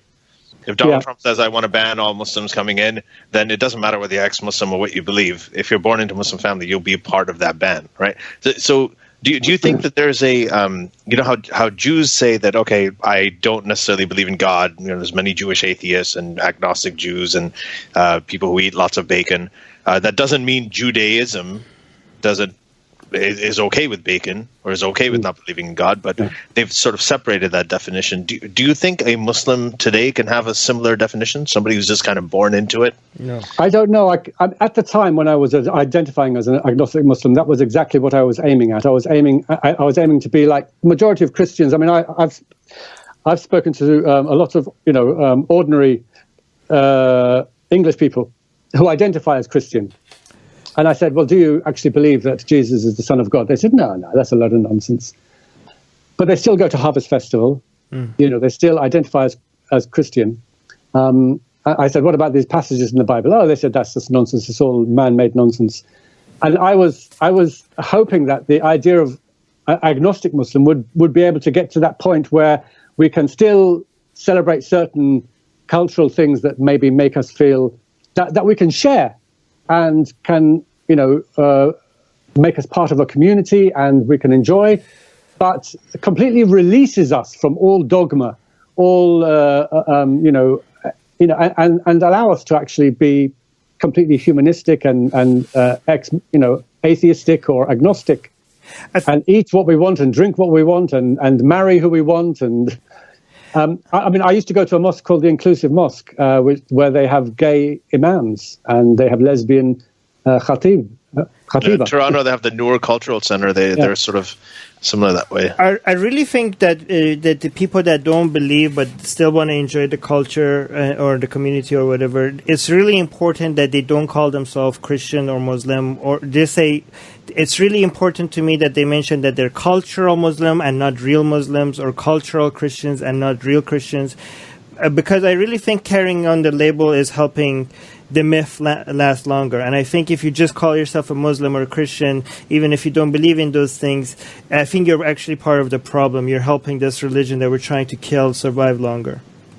But cultural Muslim doesn't acknowledge the atheist and agnostic part. It only says that you like the culture of Muslims. It doesn't acknowledge any aspect of whether you believe or not, or whether you doubt or not. That's what the problem is. No. Yeah, but you shouldn't say that you're just a Muslim. You have to, even if some cultural Muslims are not atheists, that's fine. Just make sure that if you don't believe in those things, you don't actually. I'm just suggesting to people that if you want to keep part of, like, if you are an atheist that enjoys going to church, to Christian churches, and if you're the problem with Judaism is that the word for the culture and the word for the religion is the same thing, so it's really problematic there. But for Christians or Hindus and Muslims, it's really important that you don't just keep the label by itself, Muslim, Christian, or Hindu. Actually, and just Go on. What do you have to, Hassan? What do you have to believe in to be called a Muslim? What are the minimum things that you must believe? So Armin, just for background, Armin and I have a disagreement on this. For me, I think a Muslim is someone who believes in God and Allah and believes in Muhammad as a messenger. The kalma, la ilaha illallah, Muhammad Rasulullah. That's what I think. The shahada. No, but you also added the idea of the Quran being the word of God. That is an essential, fundamental thing. Yeah. So Armin says it has to not just be la ilaha illallah Muhammad Rasulullah, but also I don't say that. Most Muslims say that. I would agree with Armin that is that is the situation. That is the situation. But that I wanted to change that, and I was hoping to change that, because I do agree with you in a sense that I think you can still change that. Wait, let him see. I'm not patrons. Please take a note that I didn't. I'm playing Armin today. I admit it. But this is just too good. But anyway, Hassan, go on. I think that privately, secretly, a lot of Muslims hold, as I say, heretical beliefs, which they don't talk about. I think that many of them would be open or are open and already, consider the Quran, to be the word of Muhammad rather than infallible. Mm-hmm. And I've actually heard some Muslims say, no, I don't think it's infallible. So I think that privately some do, but I think nobody at the moment can come out and say that. So I would say that to define yourself as a Muslim publicly, you would have to accept La ilaha illallah Muhammad Rasulullah, and the Quran is the word of infallible. God. No, I mean, obviously for safety or practical reasons, if you're calling yourself a Muslim just to save your own butt, that's I completely endorse that. I'm just saying to those people that don't believe in the Quran, I just want to convince them, even if they're not public about it, that they're not Muslim. And this is not, a lot of people are like, oh, you're takfiring people. I'm like, no, takfiring is an accusation. I'm actually celebrating them. And it's most of it's more of a compliment when I tell them that, well, you're not actually a Muslim. Armin, can I put this to you? Okay. And this is I'm not giving you an actual case, but I'm giving you a case which is very common, and I've had so many emails and talks with people about it. Okay. This is fun. A young professional living in a big city is a Muslim. Mm-hmm. but he doesn't believe in Islam. He's got a lovely wife. He's got 4 children. All of them are just, if you like, nominal practicing Muslims, nominal cultural Muslims. But his wife, believes in it, and his children have grown up believing in it, and his community around him, believes in it. They're happy. He loves his wife very much, and she loves him very much. They love their children. They've got a good home, a good life. He doesn't really believe in Islam, but he knows that if he comes out and says to his wife or his children or any of his community, it will tear them apart. It will mean divorce. Right. The whole family will break up. He will be depressed. He will lose his children. He will lose everything. Of course, I will endorse him. Saying he's a Muslim. Again, for practical reasons, not because he believes in it. If he still calls himself a Muslim, of course I will endorse that. I could come up with other scenarios. What if you're in Saudi Arabia and if you come out as an ex-Muslim, you're going to be killed? Obviously, just tell everybody you're a Muslim, obviously. But I think convincing, if that person doesn't believe in Islam, is telling people he's a Muslim, if I privately have a conversation with him, and he's convinced that because he doesn't believe in Islam, he's not a Muslim, even if he doesn't tell people, I think that's a win. If he himself is convinced that he's not a Muslim, even if he doesn't say it to people. Okay, so I was getting the impression that you were saying that everyone should be like, I'm not a Muslim anymore. No. Oh my God! Most ex-Muslims are private about it for good reasons. Yeah. So so we've got 15 minutes left. Let's get to patron questions. I just wanted to mention, Hassan, that the reason that I called my book The Atheist Muslim is exactly because of the example that you gave, that there are many, many atheists and agnostics who are not able to say that they're Muslims. There's millions of them, maybe. We know that there's millions of them just based on polling, right? But they can't say it. So these are the people who are they're Muslim in presentation, but they're agnostic or atheist in thought, right? That's the whole point of what I literally get emails and private messages every day. Every day I get in double figures from people who are in that situation. Isn't that the whole point of what you're doing and what we're doing and what ex-Muslims of North America are doing, is to make it easier for more of these people that are not actually Muslims to come out and say that they're not Muslims? We know that we're not there yet. That's the whole point of what we're doing isn't it? Yeah, but it's a generational thing. That's what I keep saying. It's a generational thing. For that family, they don't want to upset. He's happy in his culture with his selective Islam, and he's quite happy, going through like that. And maybe his children's children will be different because they will have grown up in. You know what this sounds to me? Imagine you're in the United States in the 50s, and you have somebody that is gay, and. Obviously, coming out as gay to his parents, to his family, is going to have such a huge negative reaction. He's going to be probably kicked out, but he's secretly seeing somebody and he's happy. He's in love with him. If you ask me, should he come out as gay? No, he shouldn't. If he doesn't want to, if there's a threat, if there's a threat, if he thinks the consequences are too great, he's living a happy, secretly not happy enough, probably, but happy. But he thinks that this is right now ideal. Secretly seeing somebody, but the fact that he's not coming out as gay doesn't make him not gay. Can I give you an example, a real example? The Naz Foundation, you must have heard of it. It was about a Muslim guy called Naz, who was homosexual, and he had a partner. And he was encouraged, if you like, or maybe he felt that he should come out to his mum. His mum reacted very badly. He got very depressed. He threw himself out of the window and committed suicide. Fucking hell. Now, what I'm saying is that it's not for everyone to come out, I agree. And so we have to be careful. We have to be careful because we are in a position where we are putting ourselves in front of. I know so many people have contacted me, and I always advise them caution. Be careful. Love your mum and dad. Respect your mum and dad. Don't cause problems. The most important thing is security and safety for you. Yes. Yeah. But acknowledging you're an ex-Muslim doesn't have to leave your mind.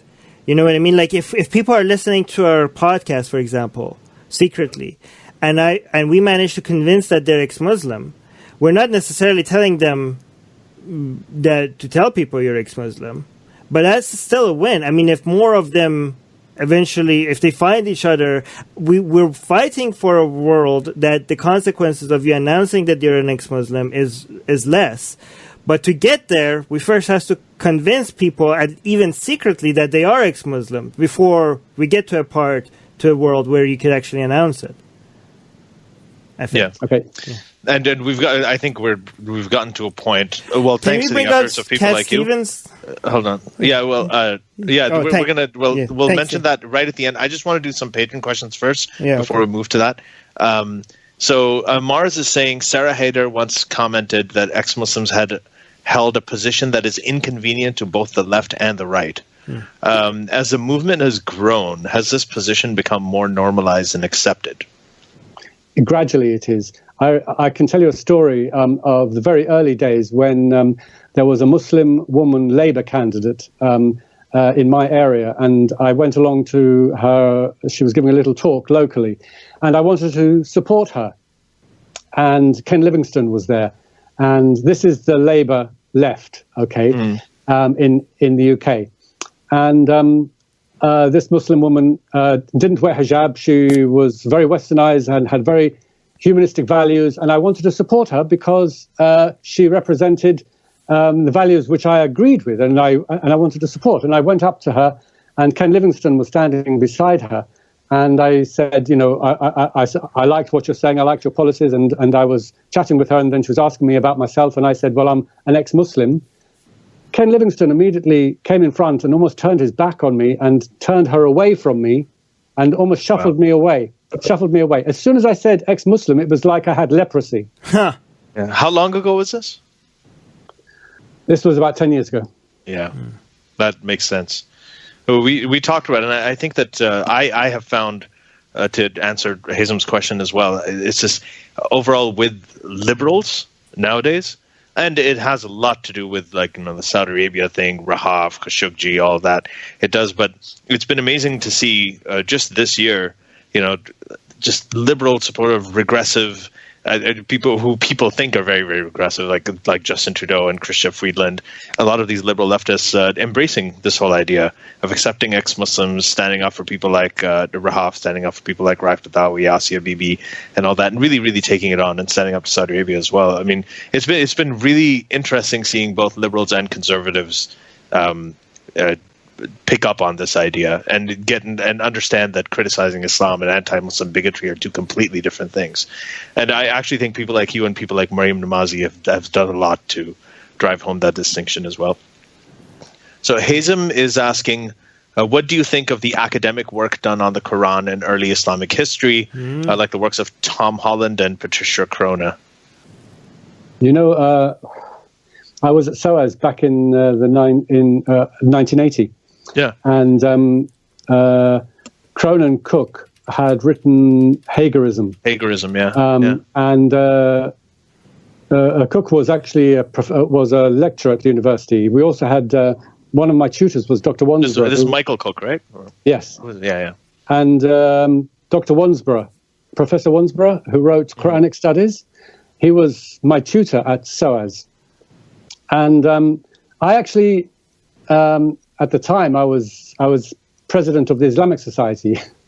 Yeah. And so I remember giving a talk defending the integrity of the Quran.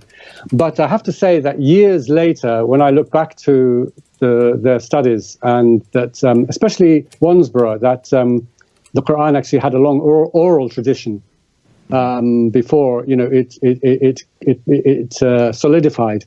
I agree, and I think that if you look at certain passages of the Quran, I think there's one surah, I think it's Al-Haqqa, I can't remember which one, and if you look at it, it's very short, terse, and it's done in this sajj, this rhyming prose of the soothsayers, very short, and then suddenly you've got this massive passage. It says, I think alayhim sab'a, on them is 7.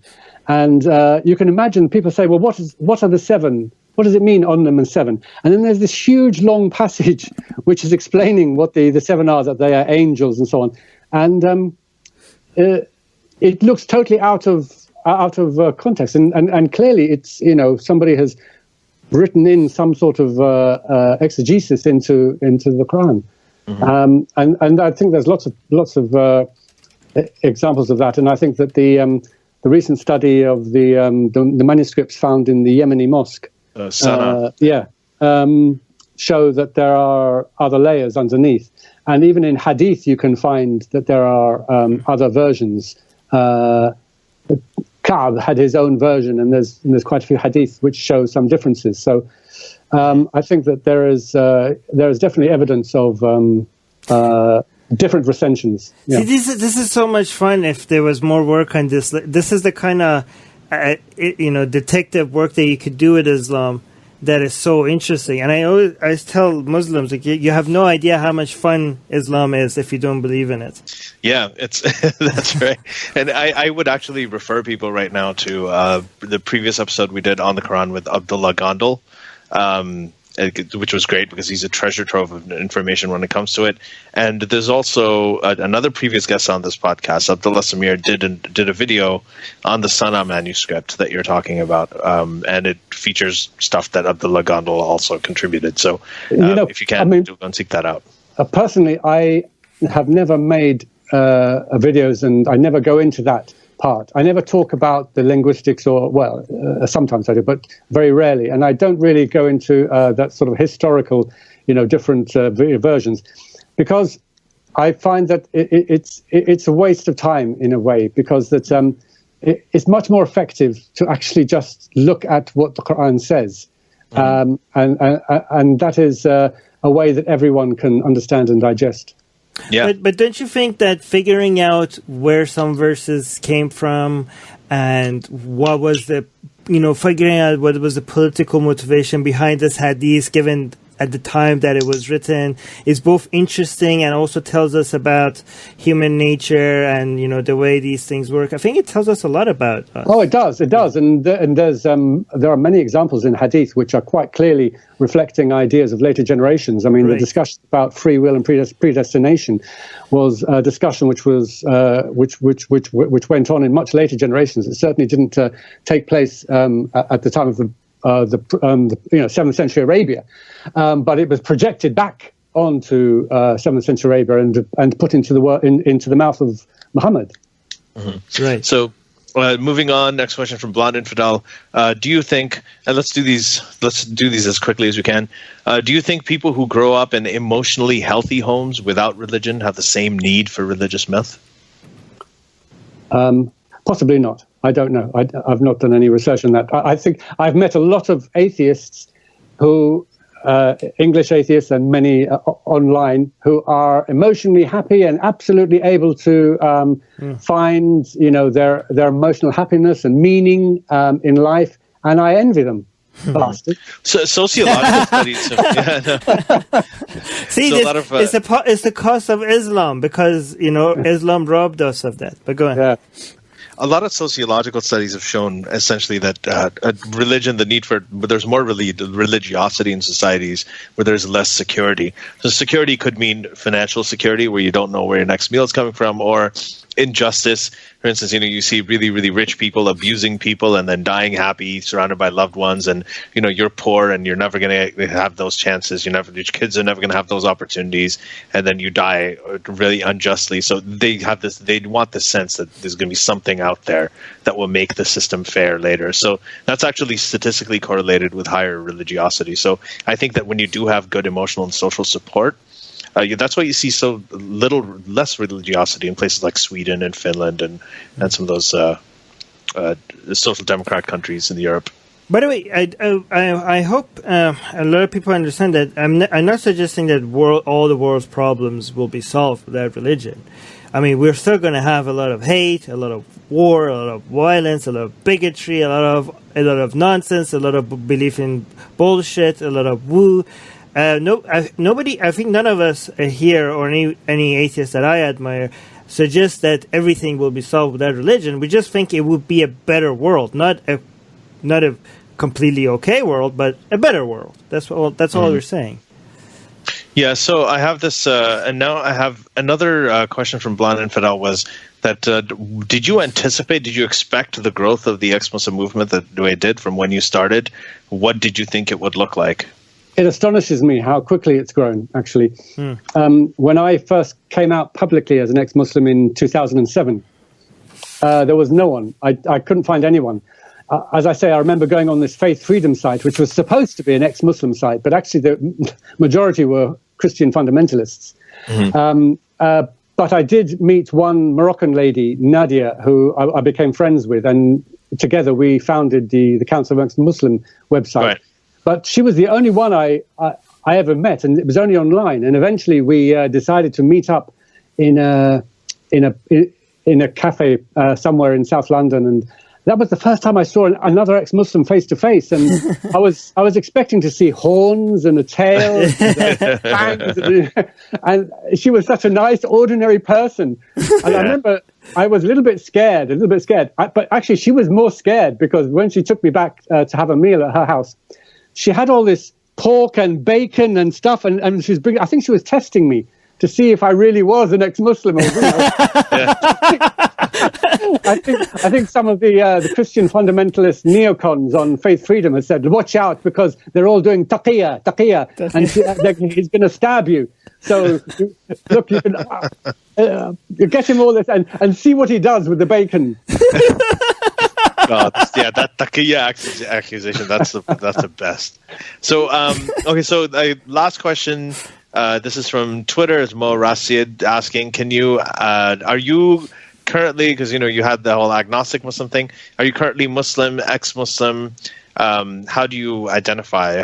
What kind of label do you think works for you, or do you reject them? I'm fed up with labels. I can't avoid the ex-Muslim label. And it's useful for helping to break the taboo. But I don't consciously go around telling people I'm ex-Muslim. If anyone asked me, I said I just don't believe in Islam. But I'm fed up with labels now. I've dropped all labels. What's wrong with labels? I like labels. They are so useful. Yeah. Well, I can't avoid the ex-Muslim one. So I guess. So for example, when somebody says they're a humanist, it gives me a pretty good understanding, even if it's not perfect. It gives me a lot of context on who am I dealing with. If somebody says, I'm a scientist. I don't get that. It's never been. Humanist has been very vague for me. I've always thought, I'm like, okay, well, I get a general understanding of what they mean, and it's still very helpful. If somebody says they're agnostic, I have an understanding. If somebody says I'm an animal rights activist, I'm a skeptic, I'm a Republican, Democrat, these are all labels, and I think I find them, every single word that we are using is a label for something. It's the way we communicate. Well, I don't know. I never understand. Labels are unavoidable. I agree with you. Right. But I would rather, if somebody wants to know me, they can ask me questions and I'll tell them in more detail. Yeah. Right. I have this. The problem that I have is another sort of tongue-in-cheek reason for the title of my book was to show how vacuous a lot of labels can be, but I do think they're important. Like Armin, for instance, when you use one of the problems with using a term like, okay, you're a liberal, you're a Republican, you're a Democrat, is that once you go up to somebody and you label them, you say, okay, this is a Democrat, you think, okay, this person must be pro-choice and must also be against using nuclear power. But that's on for them. Electricity. Huh? No, it's not. It's not on them. It's just a perception of what Democrat is. You assume that there's a platform associated with Democrats, so you assume that this person is going to identify with every aspect of the platform, and that's what the problem is with labels. That I think it takes out the individual nuances and but the benefits are more than the cons, I think. Yeah. Okay. Anyway. So last question for you, and this is from us, and it's not a patron question. Wait, Hazam also has a question. At the very end, don't miss that as well. Which one? Hazam says, Hassan, isn't it better to educate Muslims? Do you see that? Oh, yeah. So Hazam is saying, this just came in, isn't it better to educate Muslims on where their holy books came from and the historical circumstances that formed it? Sure, yeah, but I'll leave that to greater minds than myself.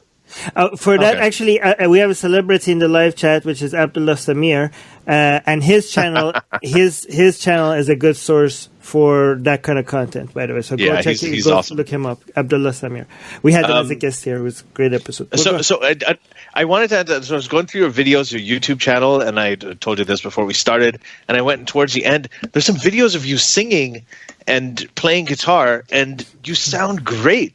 You're a very, very, I think, and I'm a singer-songwriter as well, so I think you're a very, very talented musician.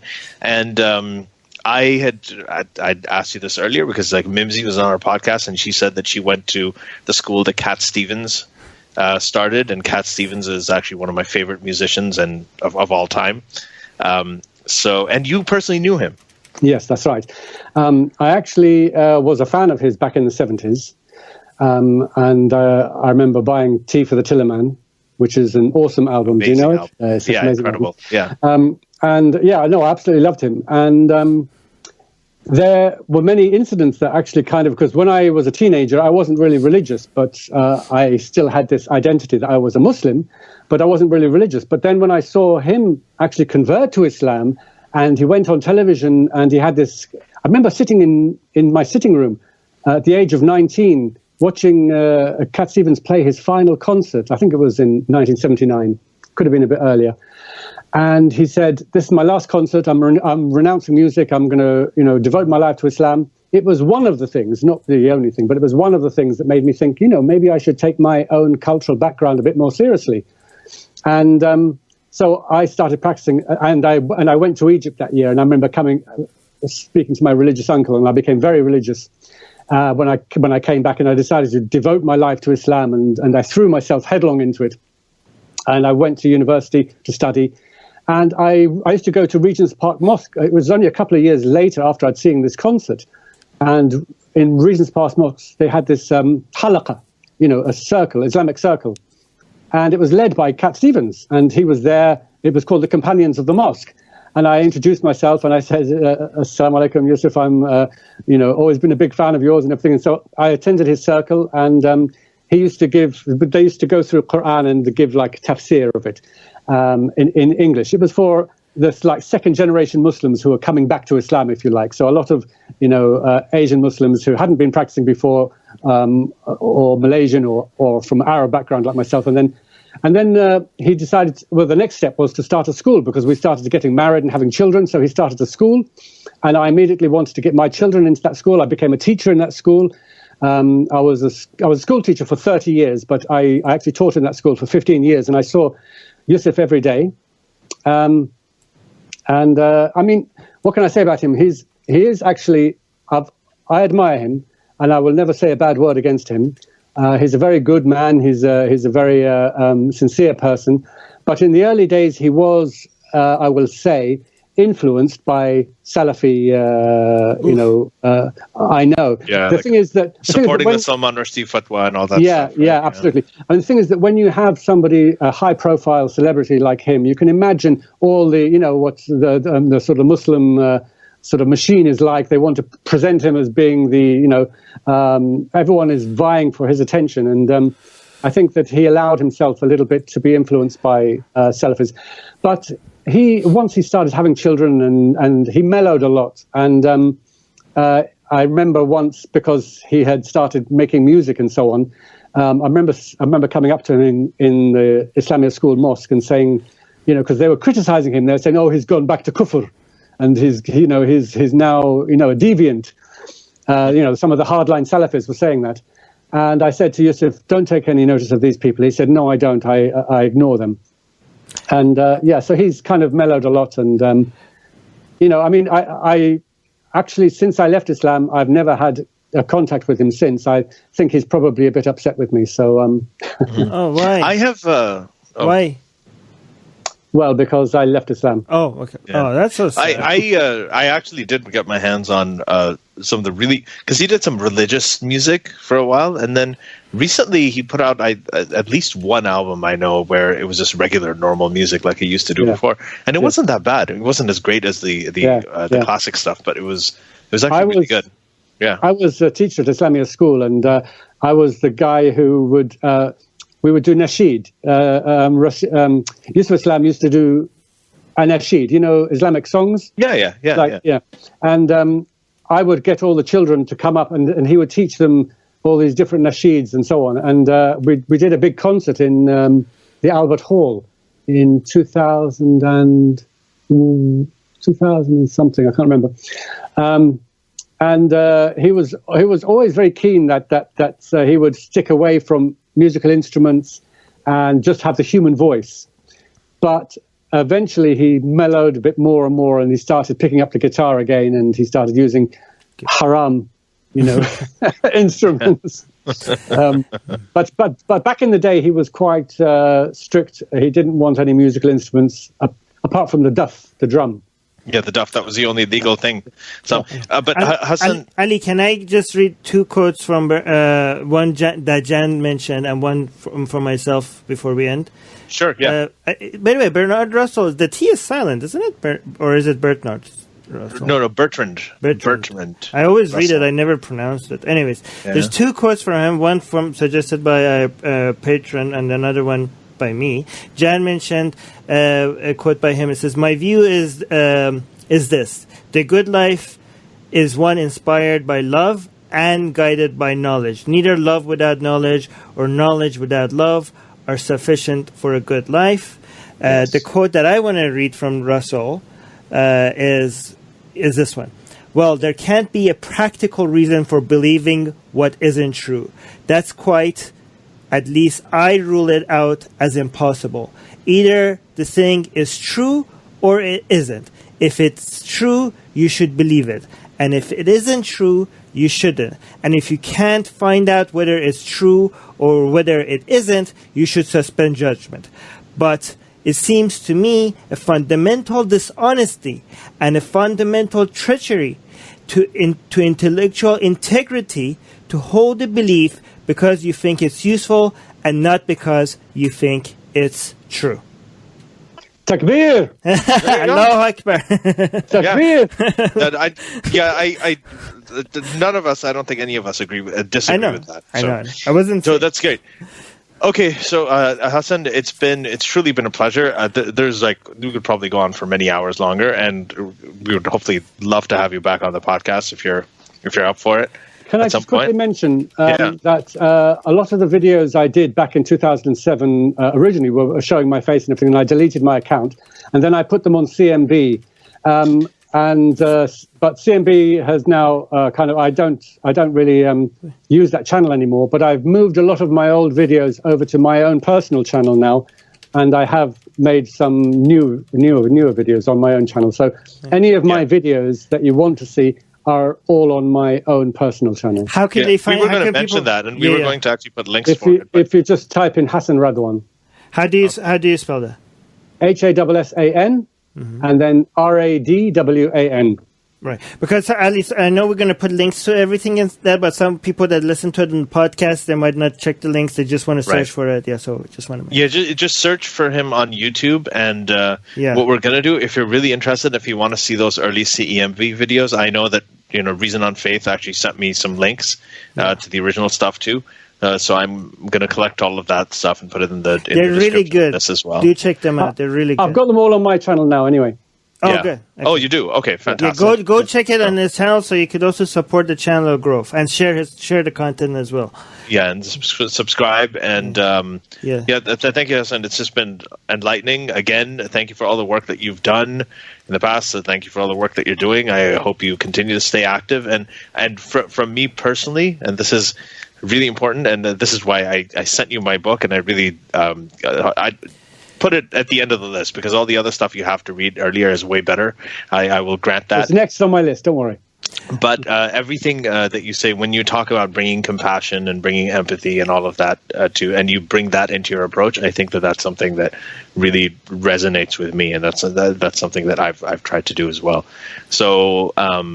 Thank you guys so much. Thank you so much. And I really appreciate it. And I really support and I've admired you for a long time. And thank you. You're doing an amazing job. And let me just say on air, because I said it off air, that I love Armin's incredibly rational, and his determination to remain rational and refuse any mumbo jumbo. Thank you so much. We like that. That's good. Thank you. And by the way, Reason and Faith and Abdullah Samir in the live chat are sending their loves to you, Hassan. So much love to them. Right. So, okay, thank you, Mars, Ian, Hazem, everybody, all the patrons who participated, Hazem, Blonde Infidel, Lois Mars, Edwards, Jan, everybody. And everyone, Reason on Faith, and everybody who read questions from, and Mike, of course, yes, and all you guys. So, thank you very much. The secular jihadists have been made possible thanks to the Illuminati and the covert support of Israel and the CIA. That's what we have been told, but we haven't received our checks yet. If you like what we do, please support us. Share the podcast with your friends. Write and tweet us with topic and guest suggestions. Or head over to secularjihadist.com and give $1 or more for exclusive access to live video. Have your questions read and answered on the air, and more. Till next time, may the flying spaghetti monster be with you.